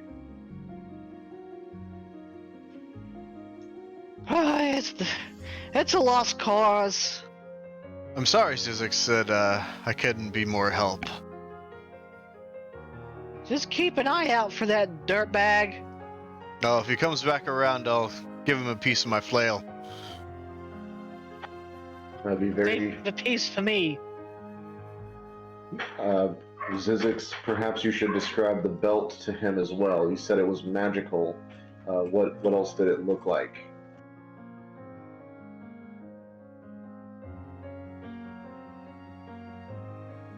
It was adorned with a large belt buckle of a dwarf, if I recall correctly. Yeah, kind of like kind of looks like a bronze kind of metal belt with like a dwarvish helmet for the belt buckle. Okay. Yeah, I'll keep an eye out for you, Zizix. Yeah, my word. Yeah, so if you could spread the word among your people, we'd be much obliged. Yeah, I'll have something said to a few friends of ours that run the caravan. And we'll do you the favor of spreading that word around towns that we go to as well. He's not leaving this icy hell. We'll find him. Very good. What was your name, friend? My name? You can call me Trey. Thank you, Trey. And I tip my hat to him, and I guess we'll leave. Last name B. So, B Trey. Anyway. Nice. In any case, you guys depart, leaving Trey to his home and family, and shuts the door behind you, giving his word that he'll be on the lookout for a traitorous person dressed in all black. I'm gonna turn to Zizix and ask, as we're walking back, do you know the spell Detect Magic? Is there any way that you can spot its magical aura yourself? I do, but this day has spent me of my magical gas tank. Especially losing Ollie. I'm just so depleted. Oh yikes! What a shit day. Forgot about that. You just piled it on, Lack. I'm gonna. But at least I have fucking chocolate. That's gonna be the title of Zizix's autobiography. At least I have fucking chocolate by Zizix. I'm gonna put my hand on his shoulder with sympathy and say, I know it's been a rough day for you, friend, and I am sorry for that. But I'm determined to find this guy and get that bell back to you. I think I need to go lay down. I don't think I've slept in about 72 hours. Very good. I'll take you back to the inn and I'll regroup with the others. So, in the meantime, we'll go to Vega and Eclipse, who have made their way towards the town hall spot, kind of like the public meeting area. You guys head down there to think, if anyone's milling around here, there's shelter from the storm, and there's a few odds and ends for firewood here that people would come collect, and during storms like these, people do tend to come here, and if they want to trade stories in places that are not the mead hall, this is where they come.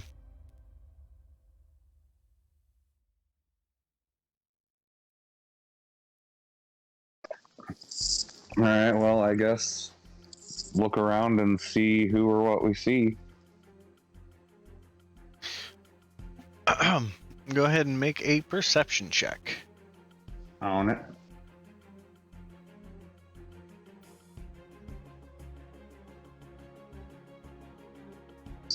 18. 18. So inside of this shrine, it's open-ended, so it's still exposed to the elements, but near the back, inside this little open-ended building, you catch the flicker of a flame. I will walk towards it.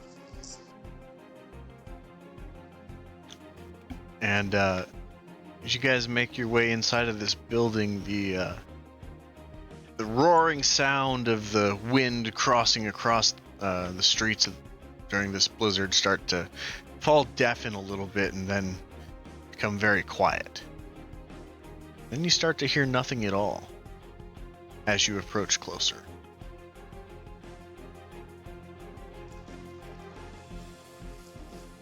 Nothing at all, not even the shuffling of the ground beneath our feet, kind of nothing at all, or nothing at all like that, nothing at all.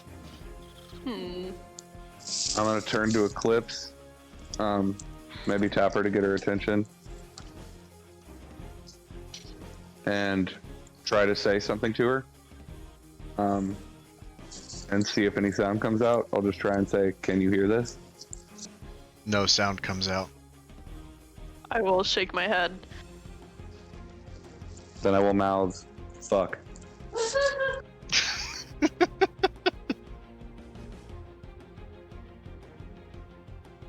I'm gonna look around much more intently and see what I see. So as you've grown closer, you see that the light is actually coming from the very far end of the room. There seems to be some sort of lantern with a glass casing that's flickering, and you notice that there are empty bottles around there. Very shallow bottles of some sort. Okay. I will keep approaching cautiously with a weapon drawn. As you start to turn the corner, you see Dragonborn seated on the ground, writing something. It looks like a bright blue ink that they seem to be writing a very intricate, delicate looking drawing at the moment. They don't seem to notice you as you're about 5 feet away from them. Do I recognize the Dragonborn? No, you don't actually.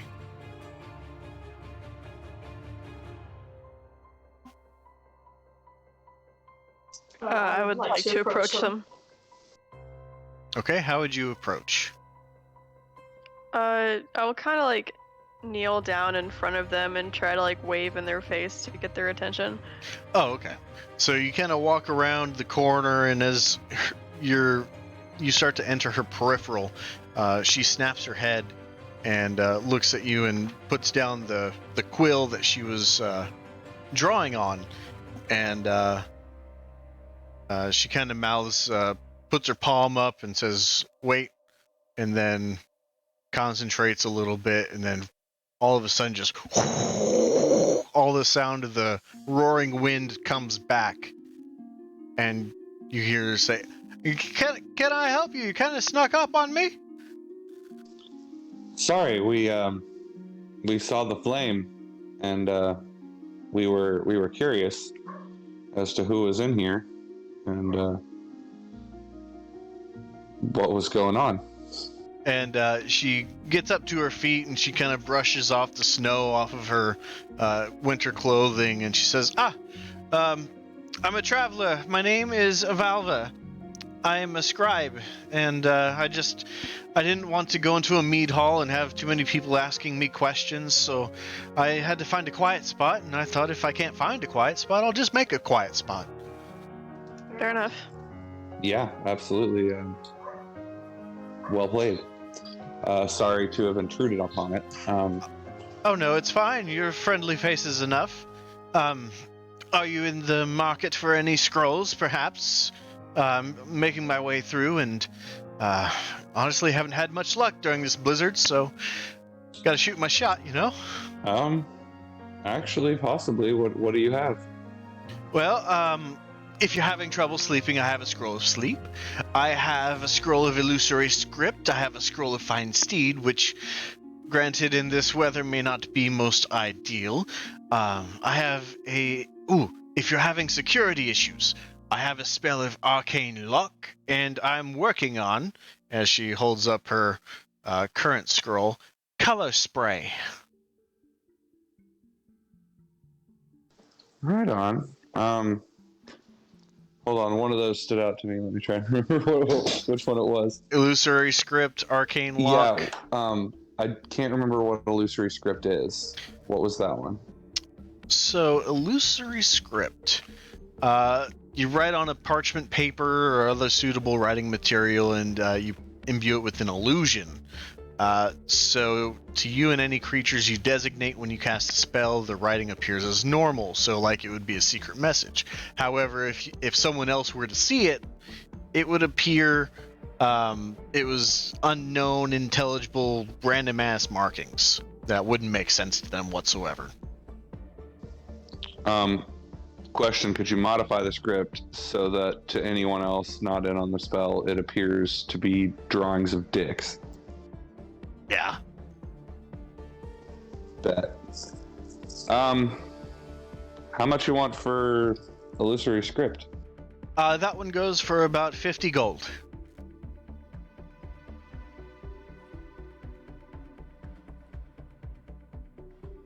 But I am kind of on the rocks if you can't shell that out. I hate to undercut myself immediately, but I will say I'm open to offers. Well, I don't want to rip you off either. How would 30 gold sound? 30 works. That covers my cost of creation and gives me a couple of gold to pocket, which is in this economy great. Yeah, and what more can you ask for? About 50 gold, I suppose. Well, you mean what I know. Correct. I'm picking up what have been put down by Hugh. Yeah, you hear that, Eclipse? She's catching what I'm pitching. Don't be so forward. Hey, if that came on as a euphemism to you, then that's on you. That's not how it was intended. Your mind went there, not mine. So she hands over the scroll that is encased in a nice hard case with a bunch of what looks like gibberish kind of carved on the outside, and hands it over to you. Well, awesome. I appreciate that. Actually, the reason we were looking around here is because we were looking for someone, but I'm assuming if we got this close to you without you noticing until we were right up on you, you probably haven't noticed anyone passing by anytime recently. I haven't seen anyone for hours, unfortunately. Okay. No problem. We will continue our search. It was a pleasure to meet you. Likewise. Perhaps I'll see you around. Yeah, don't be a stranger.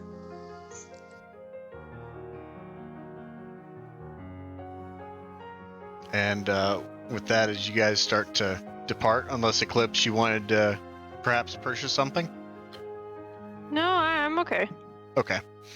You guys start to make your way back out, and for a brief second, complete silence. And then eventually you make your way back out into the roaring elements surrounding you. Well, that was a bust.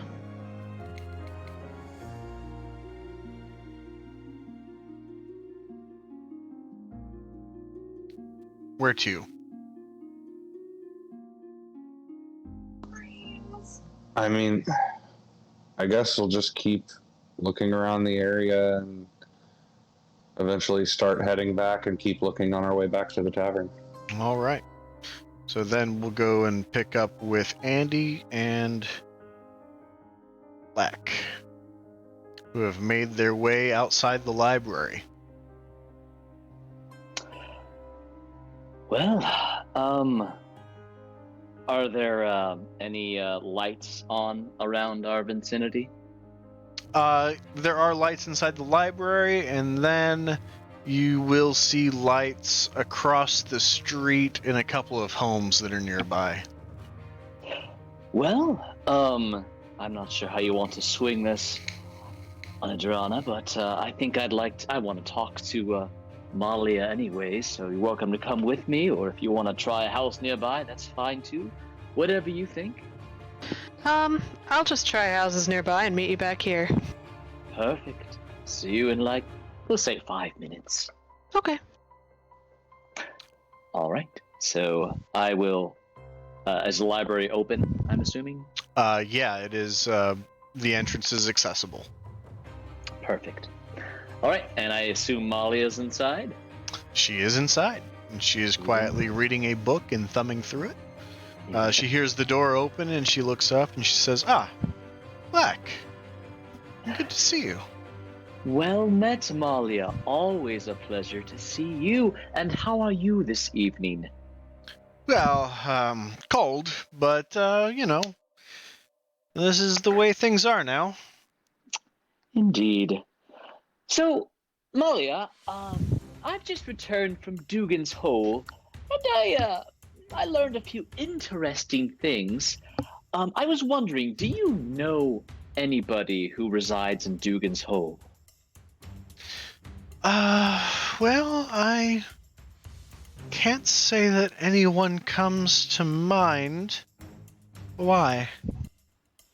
Well, I met this lady. Her name was Cater.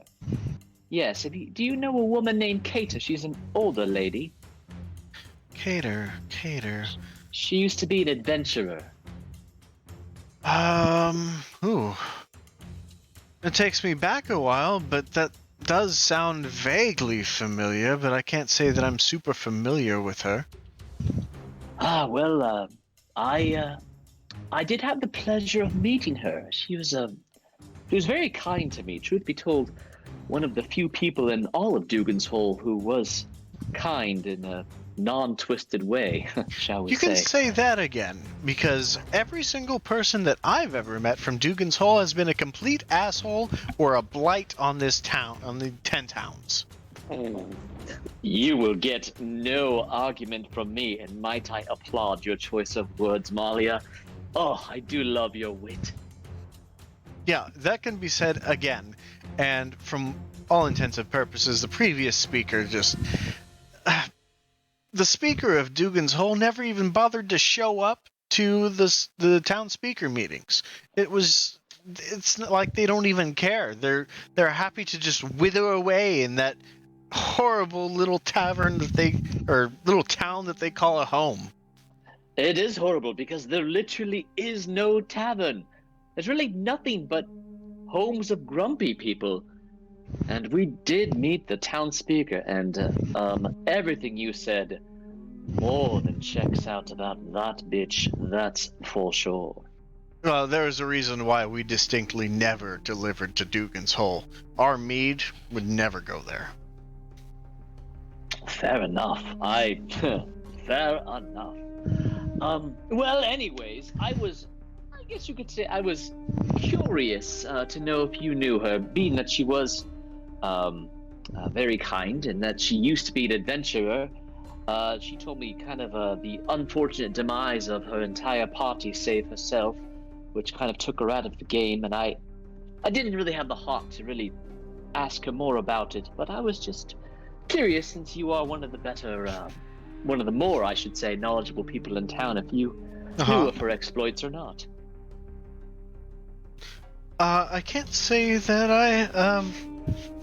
I can't pin down a single thing. I know she roamed around with a few people.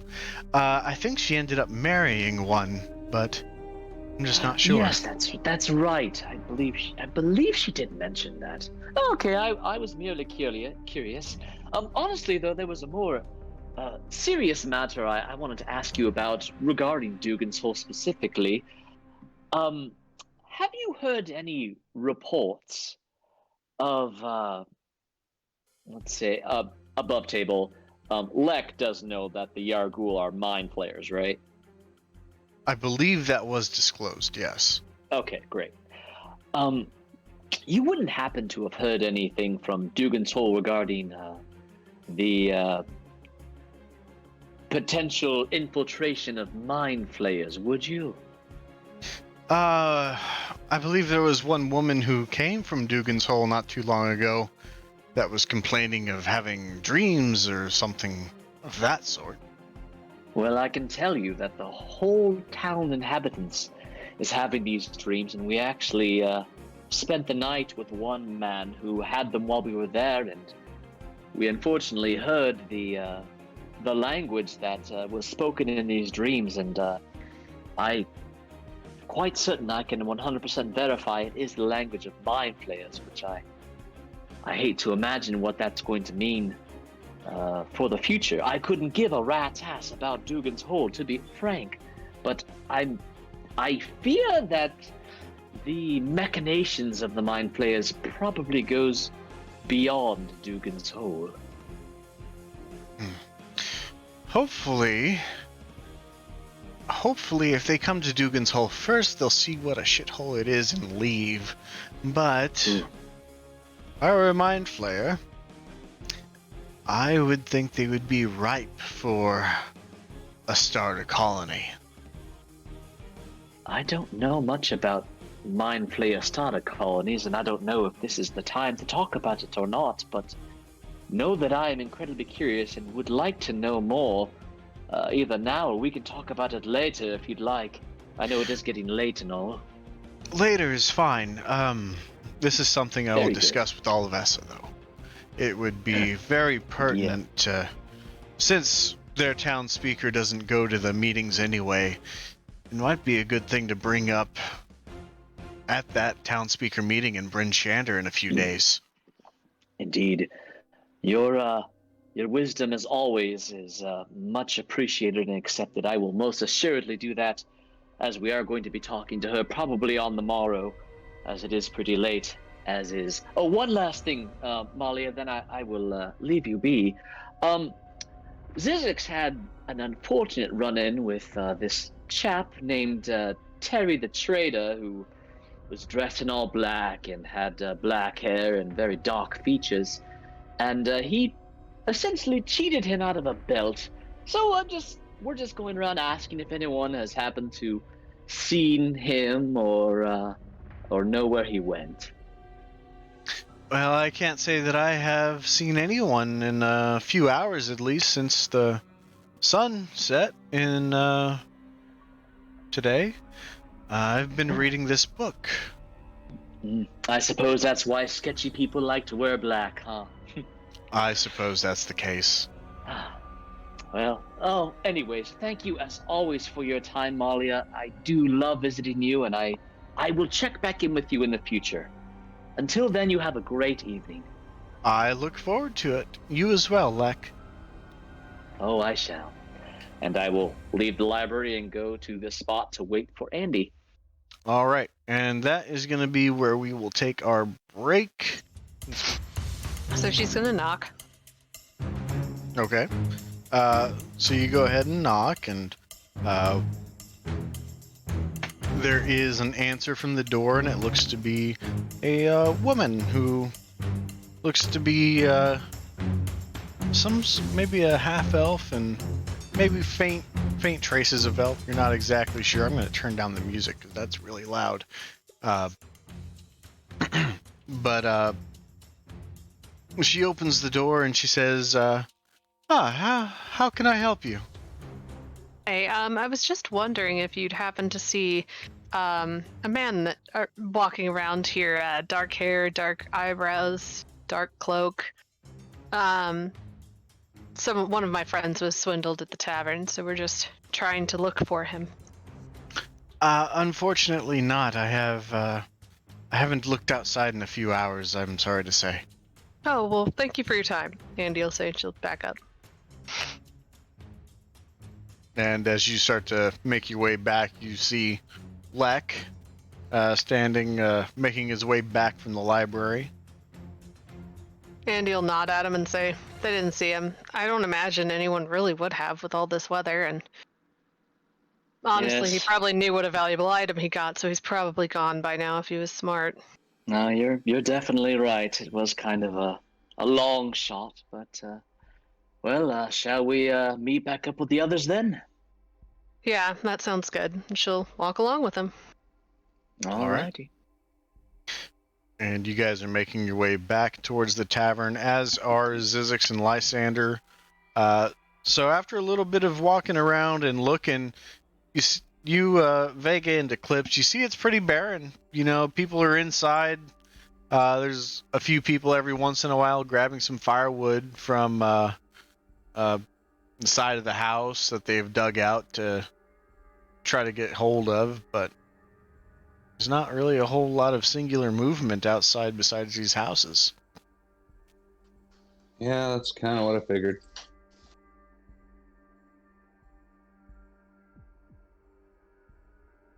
Make our way back to the tavern. Yep. All right. That brings us to Carcass and Silas. Silas, you are on stage performing at the tavern still. Carcass, you're stuffing your mouth with the leftovers of all the porridge, and the bartender comes in to check on you. He says, if I needed a dishwasher, I knew I'd just call you.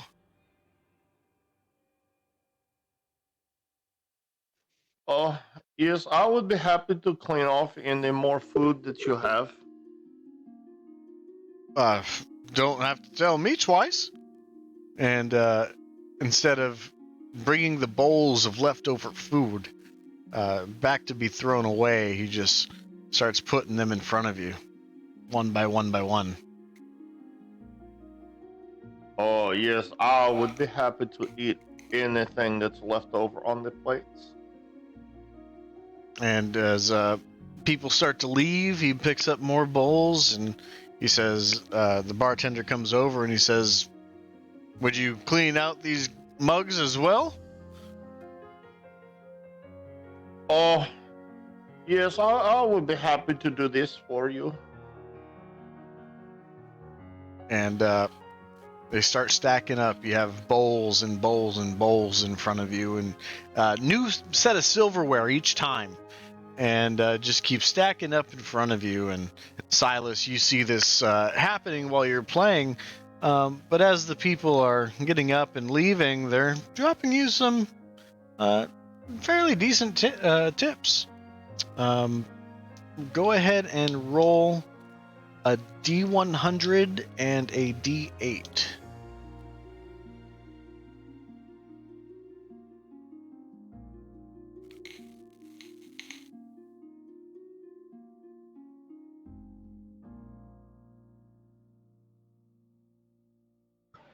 Hold on here.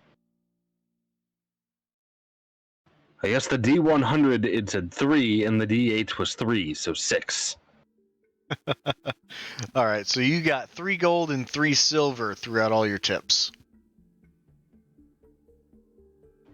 It's horseshit, but I'll accept it. Yeah. But as the last few patrons start to skimper out, there's maybe 4 or 5 people, not including Carcass, still in the crowd. Are you trying to milk them for what they got, or are you resigning for the time being? Oh, I suppose I'll stop and head on over to Carcass and just make sure that he's enjoying his meal. And you make your way over to Carcass, and you see that there are 11 bowls, 6 plates, 8 mugs, and what is that? 14 sets of silverware and utensils right in front of him. My goodness, Carcass, you can certainly put them away, can't you? It's very impressive. Oh, thank you. I am very impressive.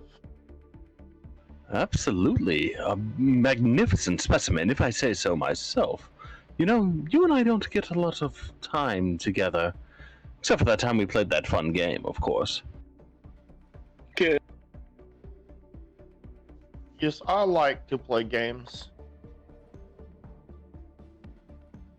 Well, I will need to remember that. Perhaps we can play a few games some other time. Do you mind if I have a conversation with you, though? Oh, okay. Come. And Silas will kind of try and motion over towards the table so that they can have a seat together. Mm-hmm. I will go with him. Okay. Now, Carcass, I'm aware you don't know me terribly well, and the last thing I want to do is disturb you. But I am curious about those things that have caused you such great discomfort.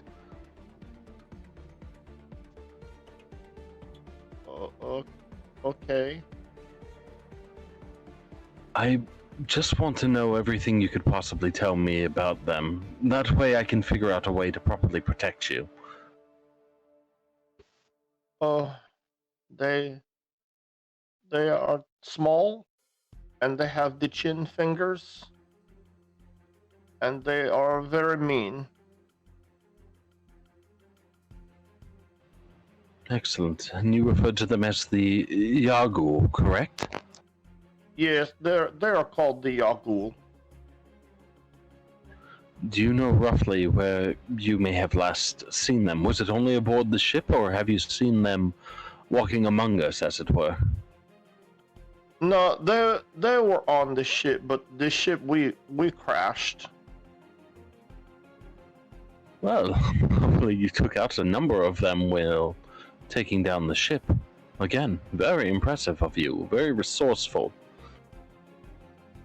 Oh, yes, I am very resourceful. I can tell, Carcass. I absolutely do appreciate having the honor of serving beside you, as it were. Okay. You you're okay too. Sometimes. That's very generous of you, Carcass. I understand I'm not the easiest person to get along with. In fact, some folks have rightfully called me an arsehole. Oh, that is not your name. I would not call you that. Your name is Silly.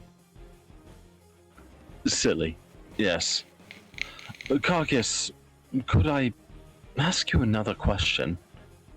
Yes, Carcass is very good at answering questions. Your old companion, Pointy, the one who fucked off a while ago. I'm curious. How do I best phrase this? How well were you two acquainted? He was my best friend. I would like to help you find them. Perhaps sometime down the line when all this is over.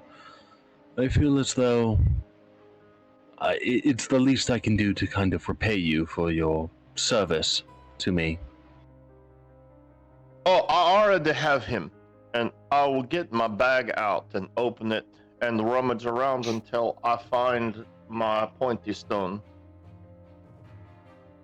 And No. As Carcass starts to open up his bag, just wafts a great rancid smell that just emanates from it. It just almost fills the room with your close quarters to Carcass.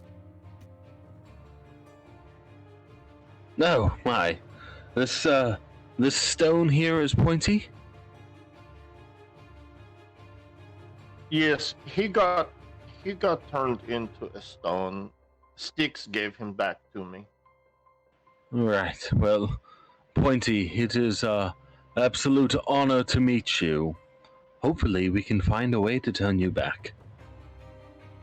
I don't think he can hear you. He is a stone. It is simply a formality. Okay, because this stone does not have ears. Have you ever seen a stone with ears? No, but I'm worried that you are not very bright.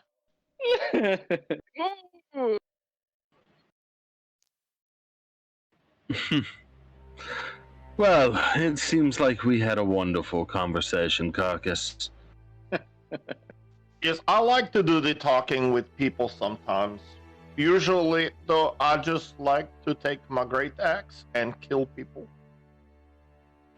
Could I perhaps offer you another game? Is it a killing game? Well, not yet, but it could be down the line. No, this is simply a trade game. Oh, okay. And Silas will kind of rummage through his coin purse and pull out as much copper as he has and says, I have 73 pieces of copper, and I would like to offer a trade to you for 73 pieces of your gold. Oh my god. Oh, I don't have any gold. Are you sure? What about silver? No, I don't have any money. Andy has helped Carcass pay for things. No. Well, that's very generous. You do know her name is Adriana, correct? Oh, no, it is.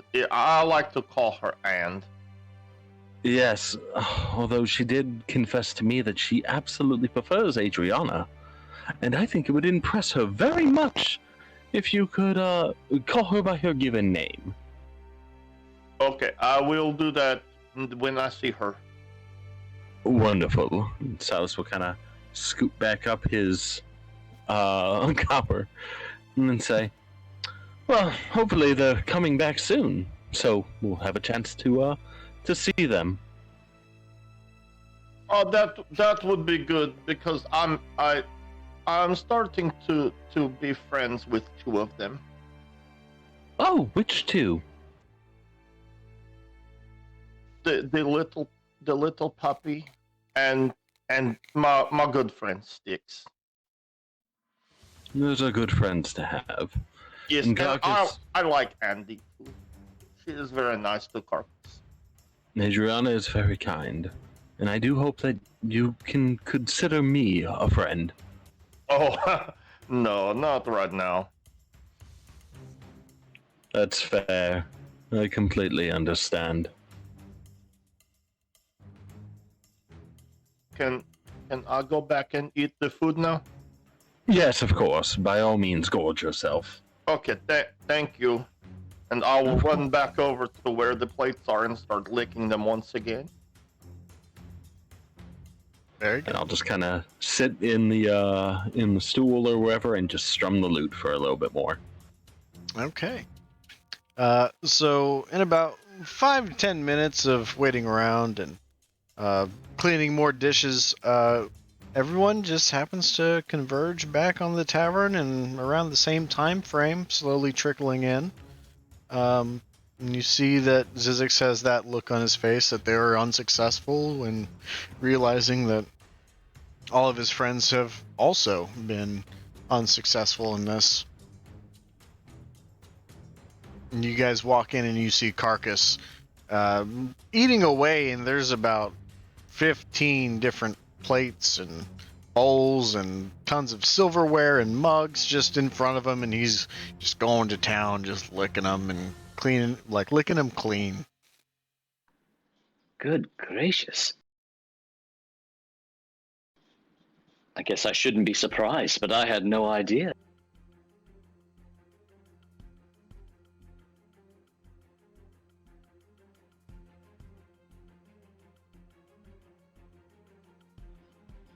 Andy kind of quirks a brow and says, "It's his dream job."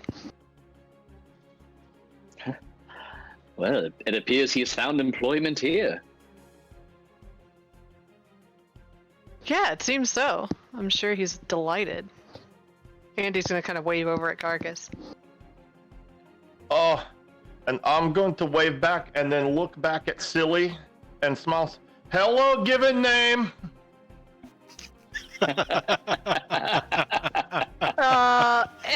Adriana's gonna say, "What?" Silly told me I should call you given name. Oh, no, you can just call me and Carcass. That's fine. Oh, and I will look back at Silas and kind of scowl and hold on to my great axe a little bit. I told you she'd like me to call her and. Ooh. I was simply trying to surprise her. Oh, okay. And I will go back to licking the plates.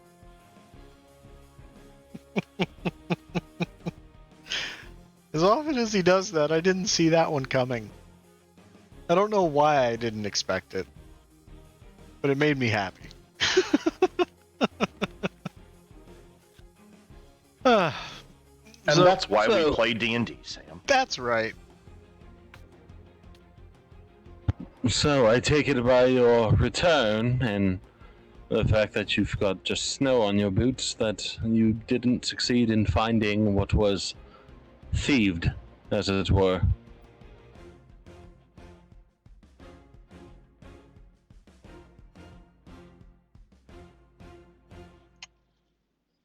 No, it appears we'll have to notch our collective belts a little tighter.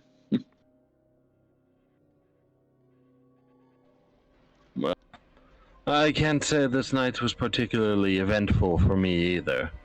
These people here have very little money, so I didn't make as much as I would have liked. Well, it's certainly much better than Dugan's Hole would have ever been, I suspect, had you tried the same thing. I at least broke even there, so I suppose that's a benefit. Fair point, fair point.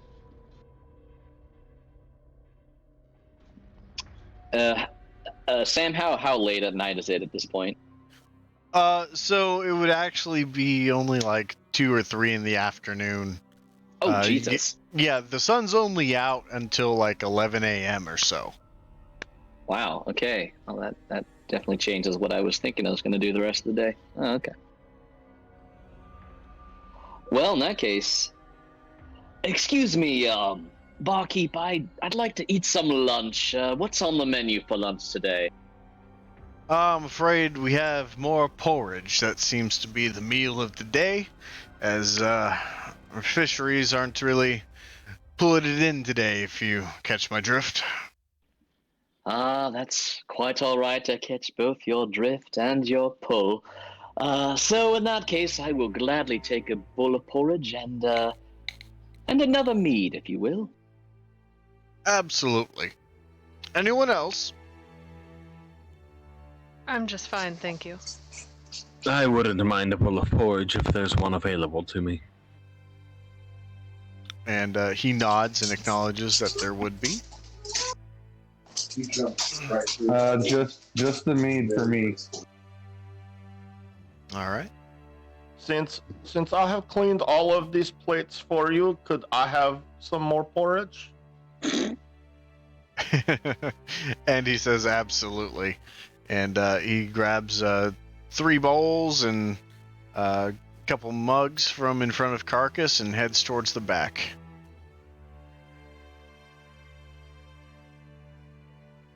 Shortly brings forth porridge for everyone who wanted it and mead for everyone who asked. And how is the porridge? Quite bland. It's got hints of honey inside, giving it that faint sweet smell or sweet taste.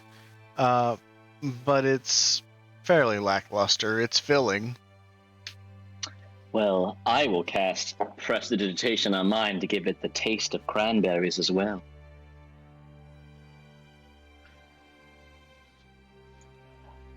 How much do I owe you, good man? On the house. Friend of Olivessa's.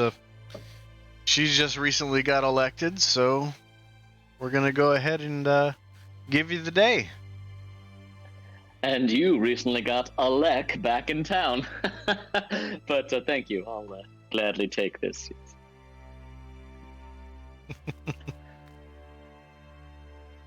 I am really surprised you made me roll a performance roll, because that was just horrible.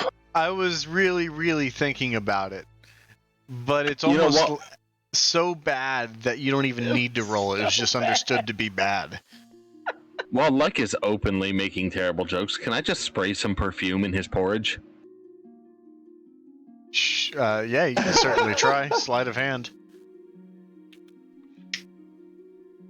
That's a natural 20, plus 3. Yeah, so he doesn't notice you spraying his porridge with perfume. Wonderful. I'll just continue to eat my my porridge. Could have sworn I made this smell like cranberries. Why does it smell so floral? Whatever. And I take a bite. So what is what would perfume in porridge taste like? Alcohol? Well, prestidigitation also changes the taste of it, from what I recall. Right. So I guess, is my cranberry prestidigitation more powerful than the perfume, or do they combine to make? I don't know what happens here. It would be a little bit stronger in the floral side, just faintly. So you're definitely right to acknowledge that, but it would still, for the majority of it, taste like cranberries. So it still pretty much tastes mostly okay. Yeah, it just Okay. really has. You notice, like, the smell of the floral smell seems to emanate from your breath as you start to, take breaths between your bites, and it's just a really lingering kind of smell. You get the added benefit of diarrhea.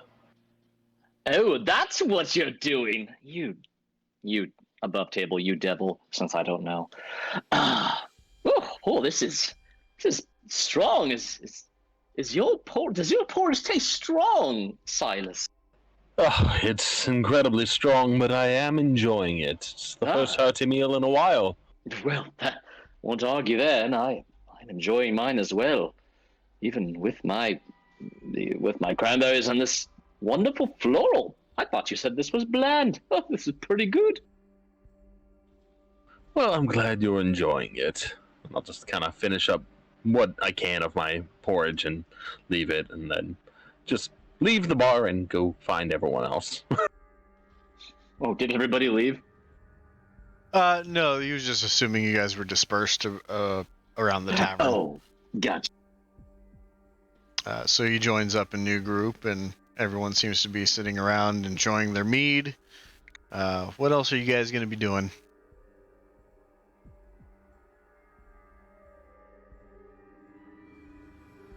I might. Oh wait, you said it was 2 o'clock in the afternoon? Roughly. Roughly. So, and there's no light outside? Or No. there is? No. The light. It is dark. Full of terrors.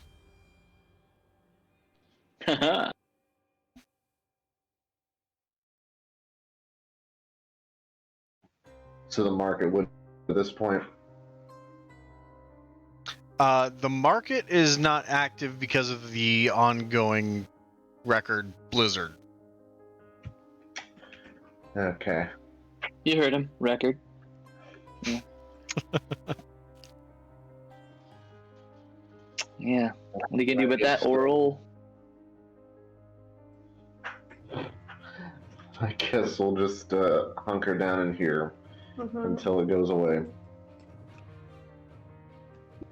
How long before my bowels feel the effects of the perfume? Well, I would say make a Constitution saving throw. I'm especially good at those recently. Right. 15. I did bump that up during the upgrade. 15. That's true, you did. You took a couple points there.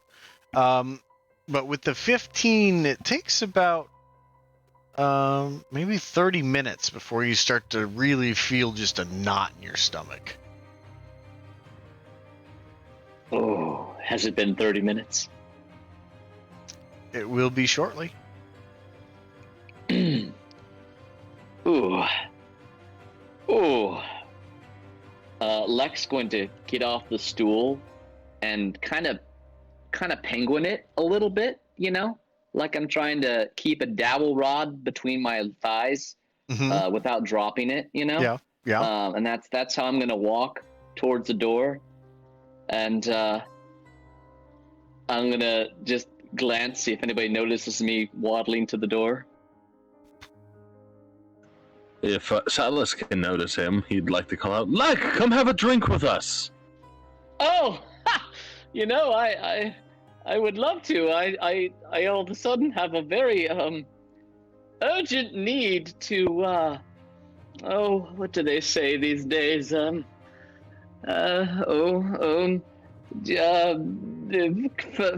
Fertilize the, bring brown to the. I need to shit. Nature can wait. Like, It's shit his pants.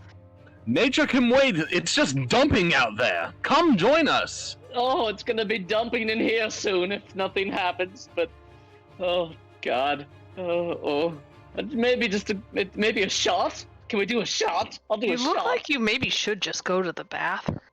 Yeah. Can I try and play the brown note on my lute? Oh my God. Oh. Yes. Make a performance check. Oh Jesus. Can I do anything against this 22. damn roll? Fuck me. You hit that sweet, sweet note of deep feeling, and with that note being played audibly, I would like everyone to make a Constitution saving throw. Everyone. Can you all hear the brown note, or can't you hear the brown note? That is a Damn it. fucking 22. So nice try. That's I got a 13. I rolled a 4. 12. I guess you shouldn't, Lysander. Because I don't think you pooped, dude. Okay. So do I need to roll there? I wouldn't say you had to roll. I just said everyone, but I didn't think about your innards at that time. Yeah. Vega got a 17, but also question: shouldn't Lek have to roll this at disadvantage? That's fair. I'll re-roll. I'm willing to take that. Personally, I think the rest of us should get advantage. So Yeah. The DC was not very high. Oh fuck! Well, that's a nat 1 at Question. disadvantage. If you're the one that plays the brown note, you still hear the brown note, correct? Yes, Roll, bitch. he did. Okay. Cool. Yeah, and Play at your discretion. I got my nat 1 at disadvantage, so whatever that's going to mean, I'm ready for it. Well, let's see. You would have had. Well, I'm okay. highly amused. Gotcha. It would have been a nat 1 because that was the next roll that came out. Mhm. All right. Lek, you start to No. feel some very unsavory feelings happening down below deck. Oh God. So I will let you make an athletics check to see how fast you can bolt out the door. Yes. Oh great, I suck at that. 11. Mhm. You are able to open the door normally and quickly make your way out. However, you're still wearing your heavy winter clothing that takes a little while to get off. Oh, So you have some soils in your pantaloons. Fucking made me shard my pants. My God. Bard shit, literally. Oh, Everyone well. else is safe. Yeah. Whew. All right. Well, since I'm outside and I kind of need an excuse to leave anyways, wink, thanks, Silas, I'm going to go back to Shandar's house to quote unquote change my pants. Absolutely. Make your way over there as everyone else is. What's your initial reaction to the tort? Let's get that first. How about that? What is everyone doing after Lek bolts out and obviously has to relieve himself? And at Just the gonna call him shitty pants from here on out. Oh, She's just gonna What? pretend like she saw nothing. Lysander, you might want to follow him. You know what happened last time. Yeah, what's wrong with him? Are you suggesting about to shit himself to death? It is entirely possible. I don't know how powerful my magic truly is. I mean, I've dropped pants in plenty of different ways, but not like that.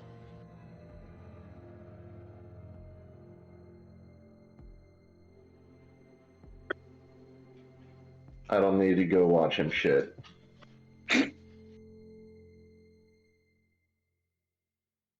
Very well. The porridge is delicious, by the way.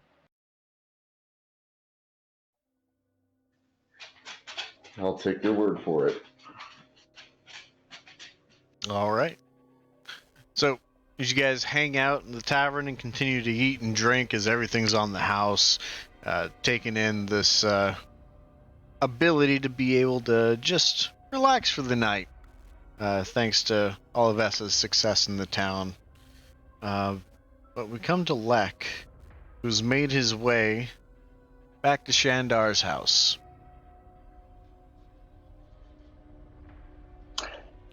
Right, so I mean, I don't want to talk to Larlock with shit in my pants, so I'm gonna definitely take care of that first after I, take care of that. Uh-huh. So unless you really feel the need to drag out describing what happens there, Not I'm at just all. gonna say I shat and changed my pants. We're good. And then I go into the bedroom with the desk. I retrieve the key to the desk from my pocket. And I unlock the drawer and grab the belt. And can I commune with Larlock at will, or do I just have to wait for him to notice me or something? So what you would do is you would kind of channel your energy while kind of like presenting this thing. You would hold it in front of you and gaze upon it deeply and focus your mind, kind of thing. Okay. So I take a deep breath. I get a little bit of shit in my nostrils, but I shake it off. And then I exhale and I gaze upon the belt and just listen to the sounds around me until all I hear is the light. I can even almost hear the snow fall. I'm so relaxed and in tune. And all I see is that belt buckle. And all I'm thinking about is that belt. Yeah. I see. You have it. I do, my lord. Good. Very good. Now, give it to me. Of course. As you start to clench your fist on it, the light from your eye, the red eye, starts to emanate. And it glows, filling up the room. And you see the belt from both ends start to be pulled up. And before you can give it any resistance, you release your grip and allow it to float in front of you. You hear the voice once more. Come to me, ultimate power. Yes. This is a fine addition. I'm glad it pleases you, my lord. And the belt starts to contort starts to twist. The metal from the buckle starts to burst from the inside and splinter outwards. The chain wrapping around it starts to break. And it becomes smaller and smaller and smaller to where it's just nothing but seemingly a cloud of metal. And it glows in that deep red and emanates the same red that comes out of your eye. And within a split second, funnels directly into the eye. I need you to make a Constitution saving throw.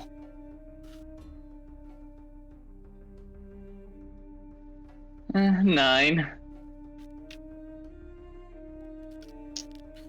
You take 6 points of piercing damage at this point.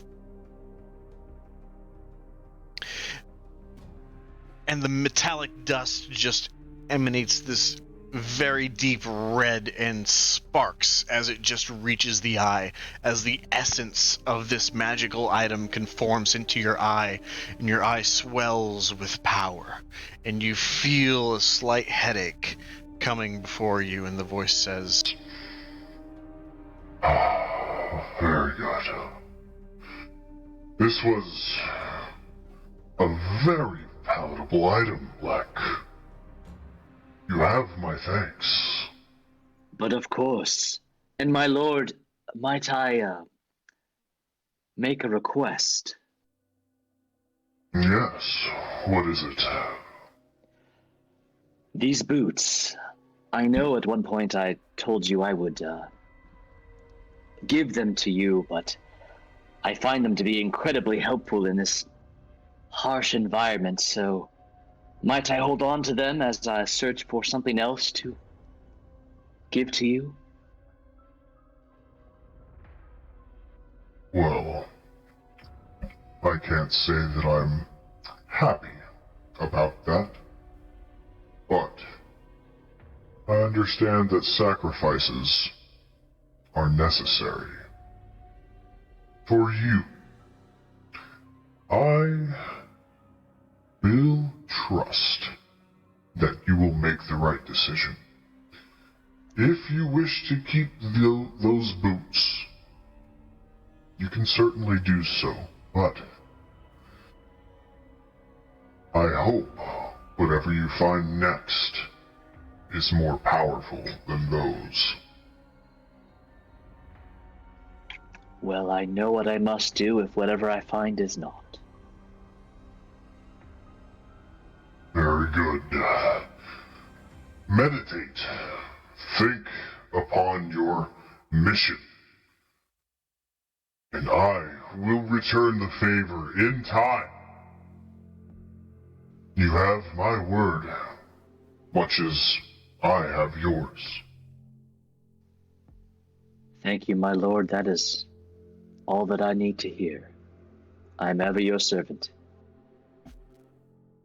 and at that, the voice ceases to fill your mind. The soreness of your eye is still there. It feels quite heavy.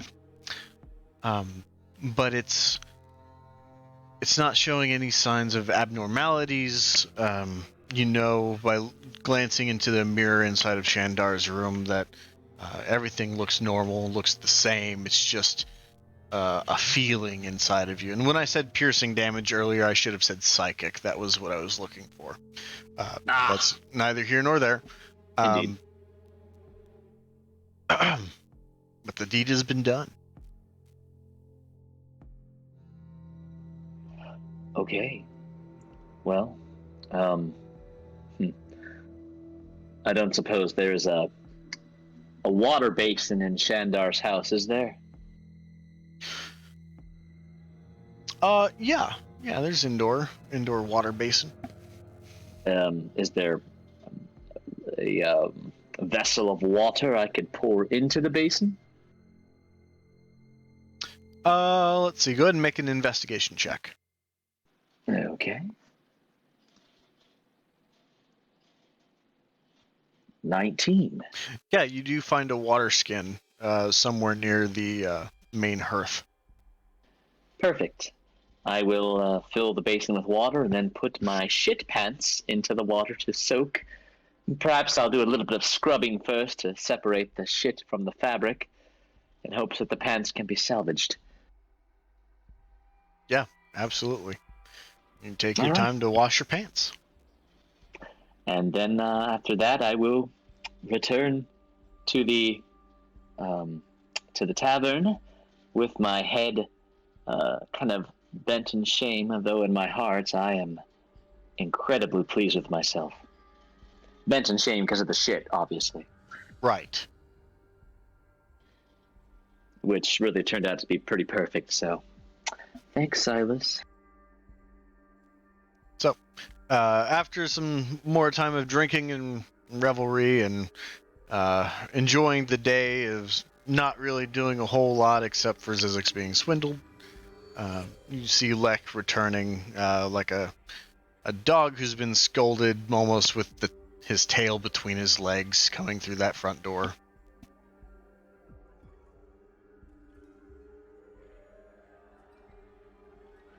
Well, that certainly took a little while. How do you feel? Well, you know, I feel better than I did 10 minutes ago. But you know, I certainly wish to not relive those 10 minutes. Let me say that much, but I'll survive. Thank you, Silas. Of course.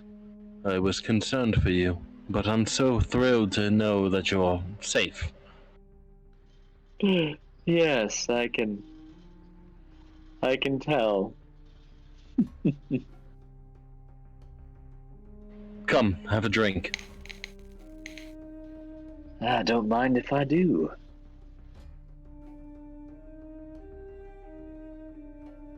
So where are we heading next?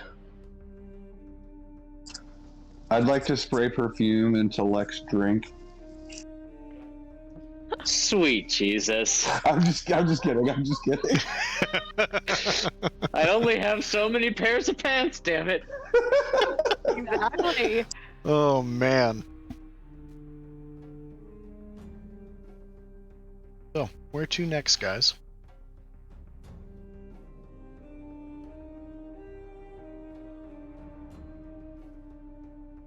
The pants store?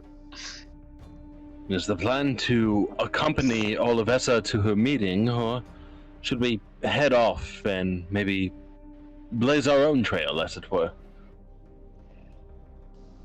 I We was said we would interested accompany going. her. Yeah. Indeed, and I want to go to Bryn Shander anyway, so I say we check in with Olivessa either tonight or tomorrow morning.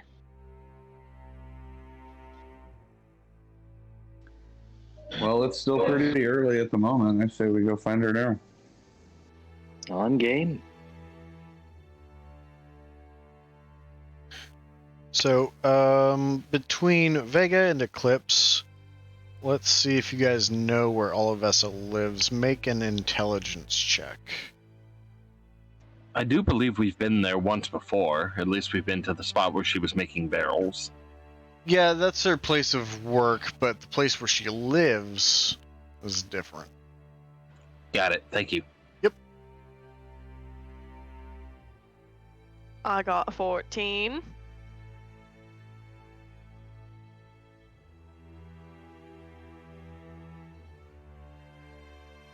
You said check, not saving throw, right? Yes, check. 19. So both of you know where she lives. She lives on the east side of town, just past the alleyway that has the trees in the middle of kind of where Lysander and Zizix had went to. She lives on that road back there. So you know where to go if you're trying to go to her home at this moment. I suppose we are. All right. So you guys make your way through town in the darkness. and make quick time. Just walking through, you are noticing that the blizzard still technically snowing and blowing, but it seems like the peak of its intensity has dwindled from where it once was. So either it's a slight calming and maybe a return to normal, but it's hard to say even at this point. You guys make your way through the streets and follow the row of houses all the way to a very modest wooden house that seems to be well decorated with bent iron and very decorative towards the windows. It looks like she had put some pretty decent work, not just into barrels, but her metallurgy and woodworking into her house as well.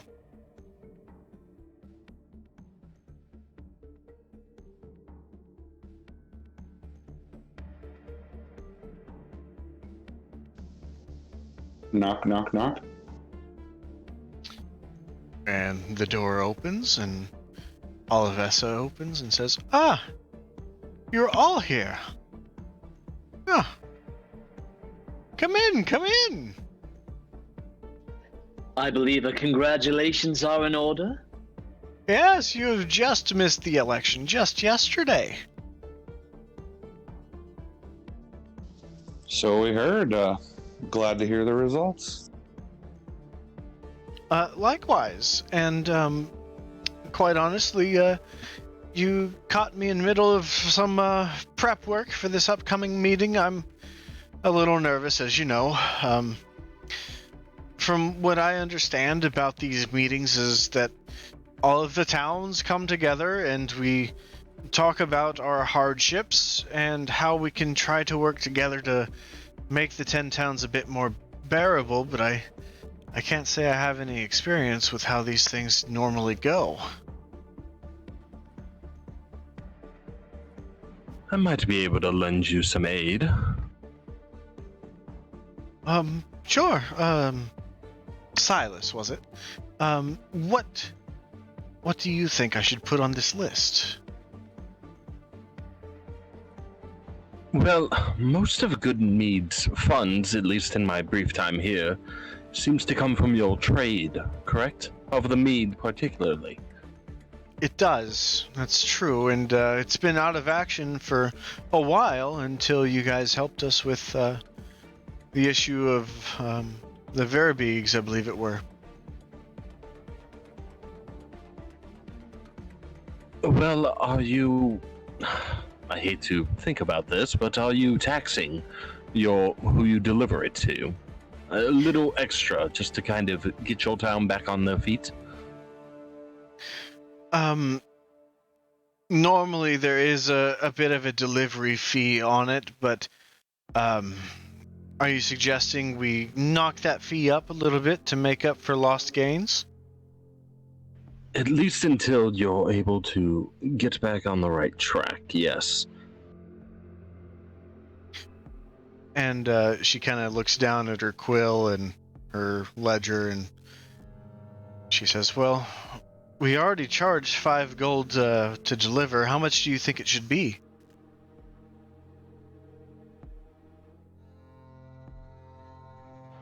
You know, I think if you were to go between 7 and 10, you'd probably be fine. You'd be able to recoup those losses at a while, and perhaps you could reinvest that in perhaps reinvigorating your mead, perhaps make a stronger strand, as it were.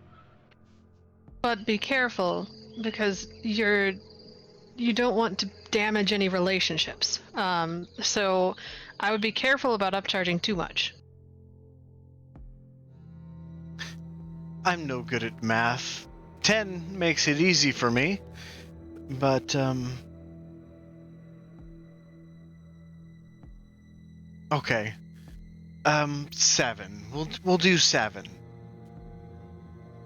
I think 7, as opposed to the usual 5, would be a nice happy medium. Simply explain that you have to make up for some of the losses that you suffered while you were behind. I'm sure they'll understand. And she kind of rubs her hands together and rubs her face just slightly, and she says, "Now, I have to think about the grievances that other towns have against us. Do you think that us not being able to deliver has made other towns hate us?" It might have frustrated them a bit, but you had your delivery system murdered, so to speak. It's understandable that it might take a little bit of time to get back onto the proper path. Oh, but wouldn't that make us look weak that we can't defend our own? No, And- all you have to tell them is that it took you a while to get the problem taken care of, but you did. If anything, it shows that you're more resourceful. There was a problem, you found the people who could fix that problem, and you hired them to a rousing success. You also weeded out a traitor in the process to your very town. Yes, it is true. Though I'm not sure if that's been heard by the other speakers just yet, as this blizzard seemingly came the next day. But, truth be told, I just have so many worries. Is everything that going forward just going to be attributed to the previous speaker and his infrastructure that he's created? There's so many things that I need to put my signature on to make it mine, to make it be credited to me and not be perceived as the weak town. Like, oh, Dugan's Hole it is what it is, but, you know, Bremen, Tourmaline, those are towns that are kind of on the same level as us, and when it comes to priority of who gets the trading of the food, the fish, all of those things, that's all determined by how useful we are to the 10 towns as a whole. And I don't want to fall behind to the gem trade, to the fishing powerhouse that is Bremen, or even in East Haven, who have been, from what I've heard, upping their fishing game as well by annexing some part of a lake, is what I had heard. I'm just so worried about this. Olivessa, you love this town, don't you? Of course. Then you know all the strengths it has, you also know its weaknesses. I have faith in you, otherwise I wouldn't have endorsed you. I could have endorsed anyone to try and take command here, but I saw something special in you. Go ahead and make a persuasion check.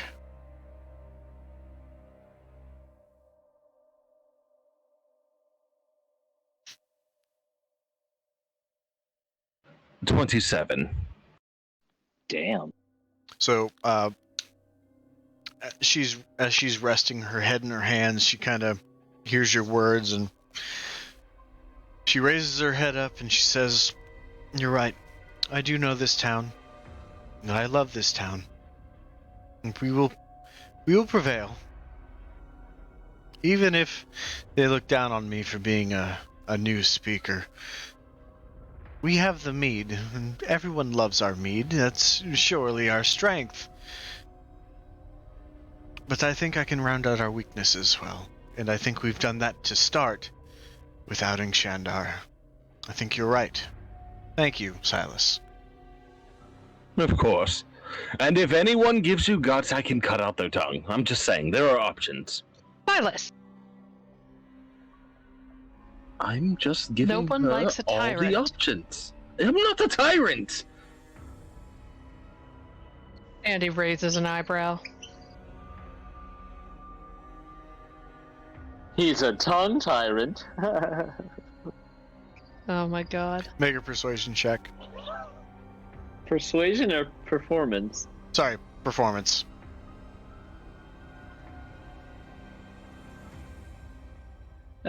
12. Olivessa gives a slight chuckle. sensible chuckle.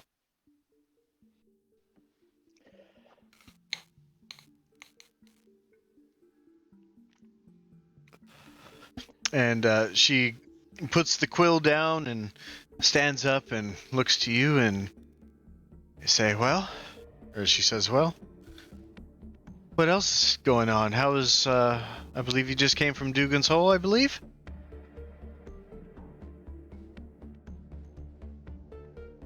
I think you cut out there, Sam. Sorry. I believe you guys just came from Dugan's Hole. How was that? The name is very apropos.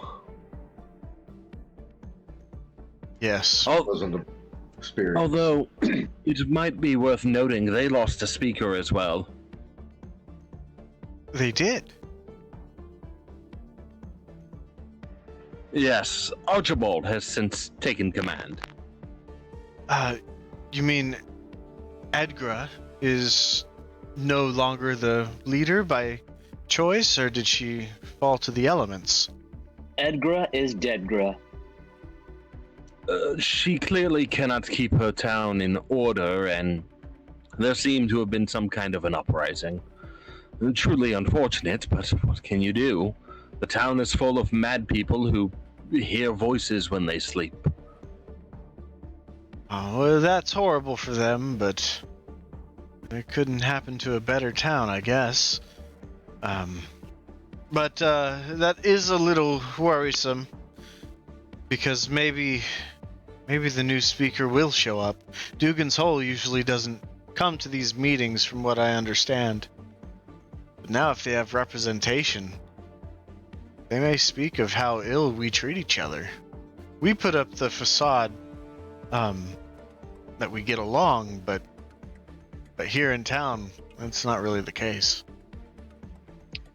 Well, I fear. Oh, sorry. Go ahead, Silas. I was simply saying you have a few options. You, being a new speaker yourself, can simply come at them with a position of compassion and try to mend the damaged relationship between your two towns. Or, knowing that the place is a shithole, you could rightfully call them out on it and just dunk on them. I think peace is always the most viable option.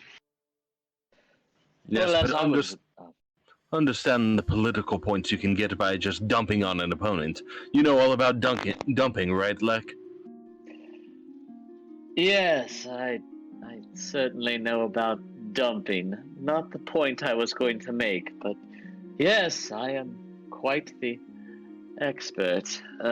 Anyways, all of us, I think the real concern here isn't really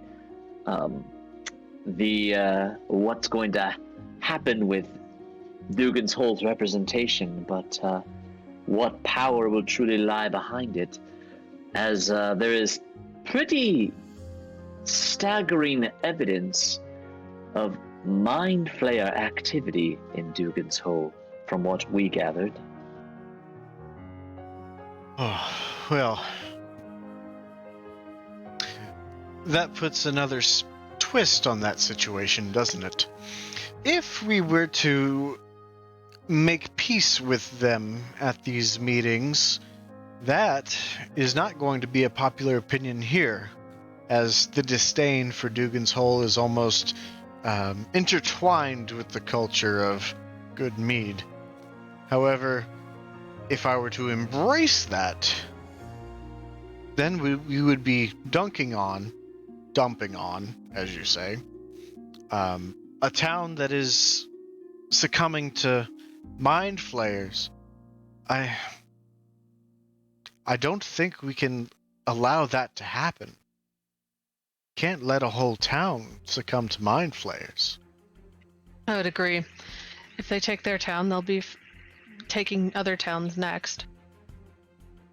The popular opinion here would be to go to war. Ultimately, the 10 towns are small and, no offense to you, could be easily wiped by a larger threat. By banding together, you might stand a bit more of a chance. The 10 towns have never been united. Not since the Frost Giant siege on Bryn Shander. And before that, you'd have to go another 100 years. Maybe they just didn't have the right leader. And Silas will kind of reach out and pinch her cheek. I can't do that. That's far above what I can reach. Duvessa Shane, she's the leader of the 10 towns, being the speaker of Bryn Shander, but she I'm holds so sorry the you keys. broke up completely there. No kidding. Duvessa Shane, she is the speaker of Bryn Shander, and she is technically the leader of the 10 towns. It's just, she holds the keys to uniting everyone. But throw in other towns like East Haven, who have a swagger about themselves, and Targos, which seems to be run by that horrible Nerith Maxinaldar.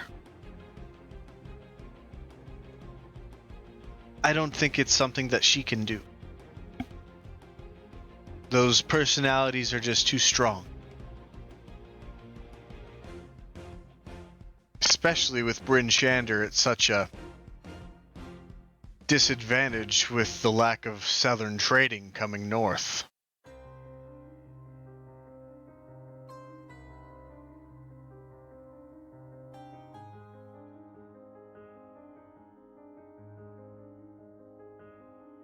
Am I alive? Yes. Okay. You are alive. Just wanted to be sure. Yeah, I don't know what's going on.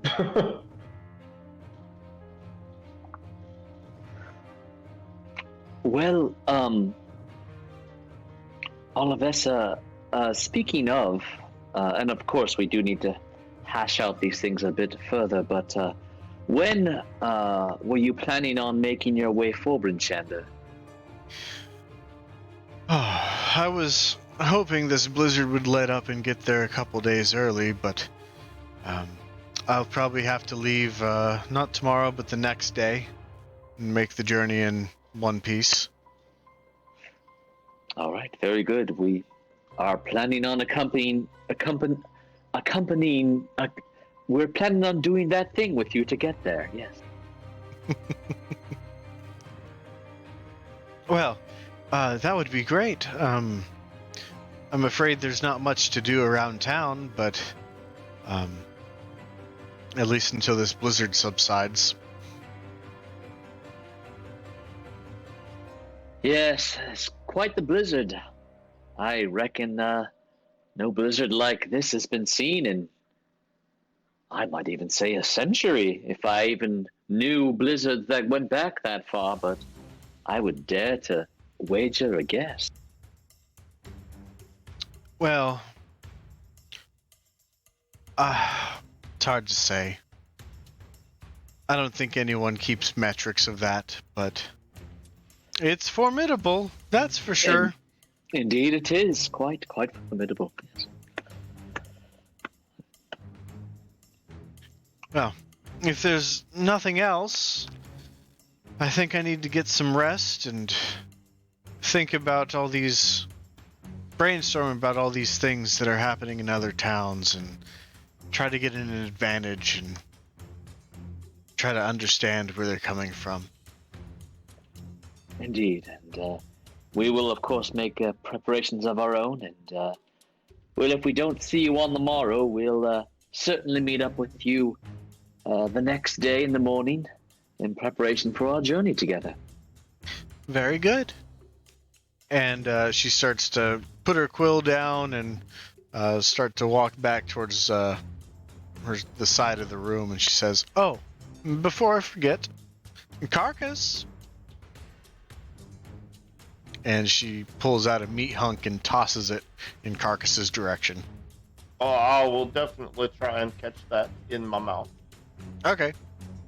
Let's see. I'll make a throw from her. Yeah, she throws it on target and just right in the mouth. I will chew it with great glee. And you do just that.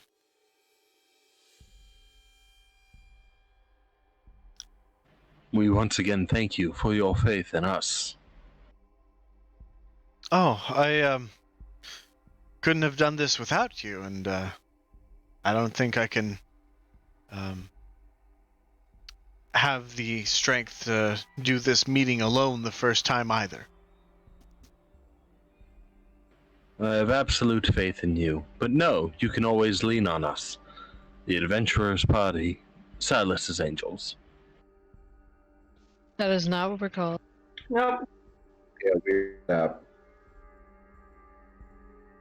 Oh, what should I call you then? We are big brave champions, if that's better. Andy looks at Vega. Name us.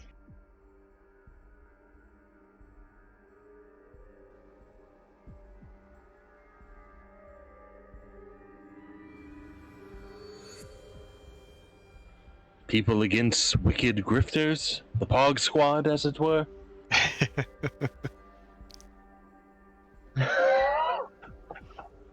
Silas's Angels it is. Wonderful. Well, We'll get Adriana, you had your chance. Where the hell is Vega? Is Billy there? Is he having problems? Billy went to the bathroom like 5-10 minutes ago. Oh, he pulled a lack. Well, Of course, that's what it's called now. He took his phone with him. That's all right. I'm not gonna. I'm not gonna worry about that. I thought he did anyway. Oh. Well, in any case, for now, We'll get back to name you. to be determined. Yes. So, what would you guys like to do at this point? What time is it getting to be? It's probably closer to 4 or 5 o'clock. Jeez, this day is going so slow. The nights are never ending.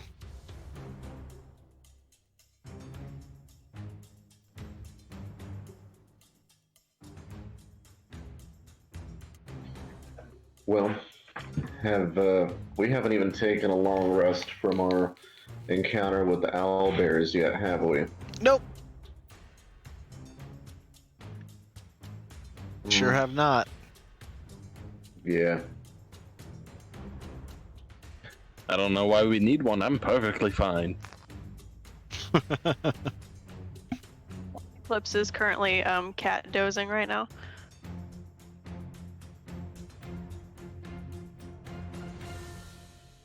Well, I suppose I might go back to Shandar's house to take my pants out of the basin and let them hang up to dry. It's really all I have left to do. All right. Well, since the apologies, Eclipse, the cat's out of the bag, I need to go finish washing my pants. So I'm going to go do that. I had them soaking in Shandar's house. If anyone wants to go with me, they can. But once again, that's pants that were shitty that have been soaking. I'm gonna go dry them. That's what I'm going to do. If you want to accompany me, you're welcome to. But that's literally what I'm doing. So off I go. You don't have to keep bringing up your shame. Bye, poopy pants. Well, it's gonna follow me wherever I go, anyways. Oh, yeah, there we go.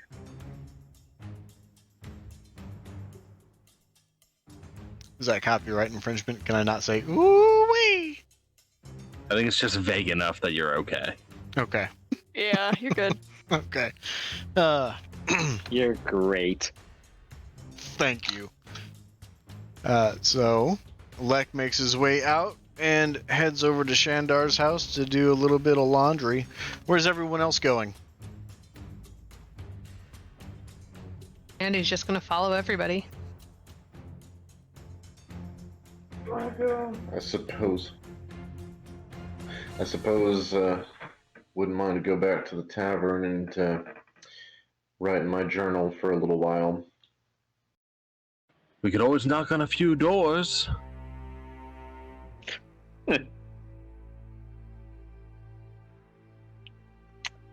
I shall not participate in that particular activity at this time.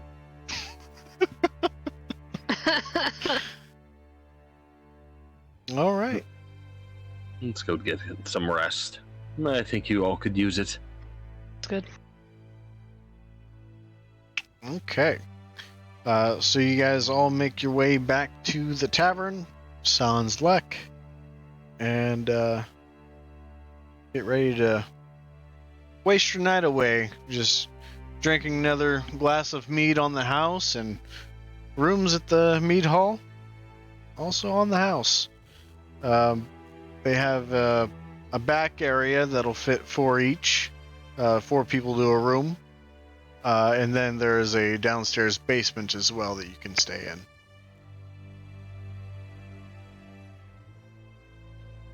Lek is thinking about flipping Shandar's house into something really nice for himself.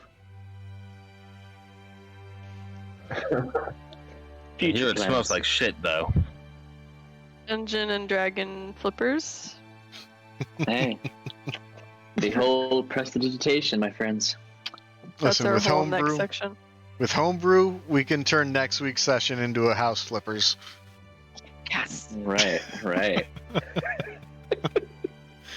Well, I think this is actually where we're gonna go ahead and stop for the night. Get a nice, clean, long rest in, and pick it up from the new day tomorrow, or not tomorrow. Tomorrow in game, next Wednesday, when we go live again. It was a real fun session, everybody. Lots of good role play, lots of good story. Poor Zizix got looted of a belt. Oof.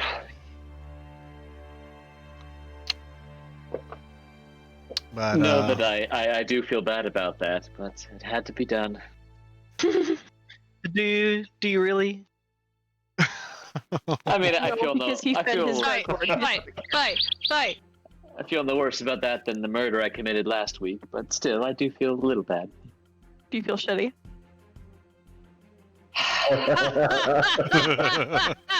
Clara, tell roll a me you're performance still check. recording. That was good. Performance check. Oh, that. She got a nat 20 in my heart. Me too, actually. I'm not usually a got a fun girl, nine. but that one. Gonna do well. Serves you right. Man, she's been plucking that harp for a while now. Well, everybody, Coming out thanks. What was that, Nick? Clara coming out with the puns. She usually hates those. I know. No, they're at Andy's expense, so I'm fine with it. Yeah, I sense that You justification. have to turn them against him. Well, That's how you do it. Well, Pants everybody, McGee. thanks for tuning in this week. I hope you guys had as much as a good time as we did.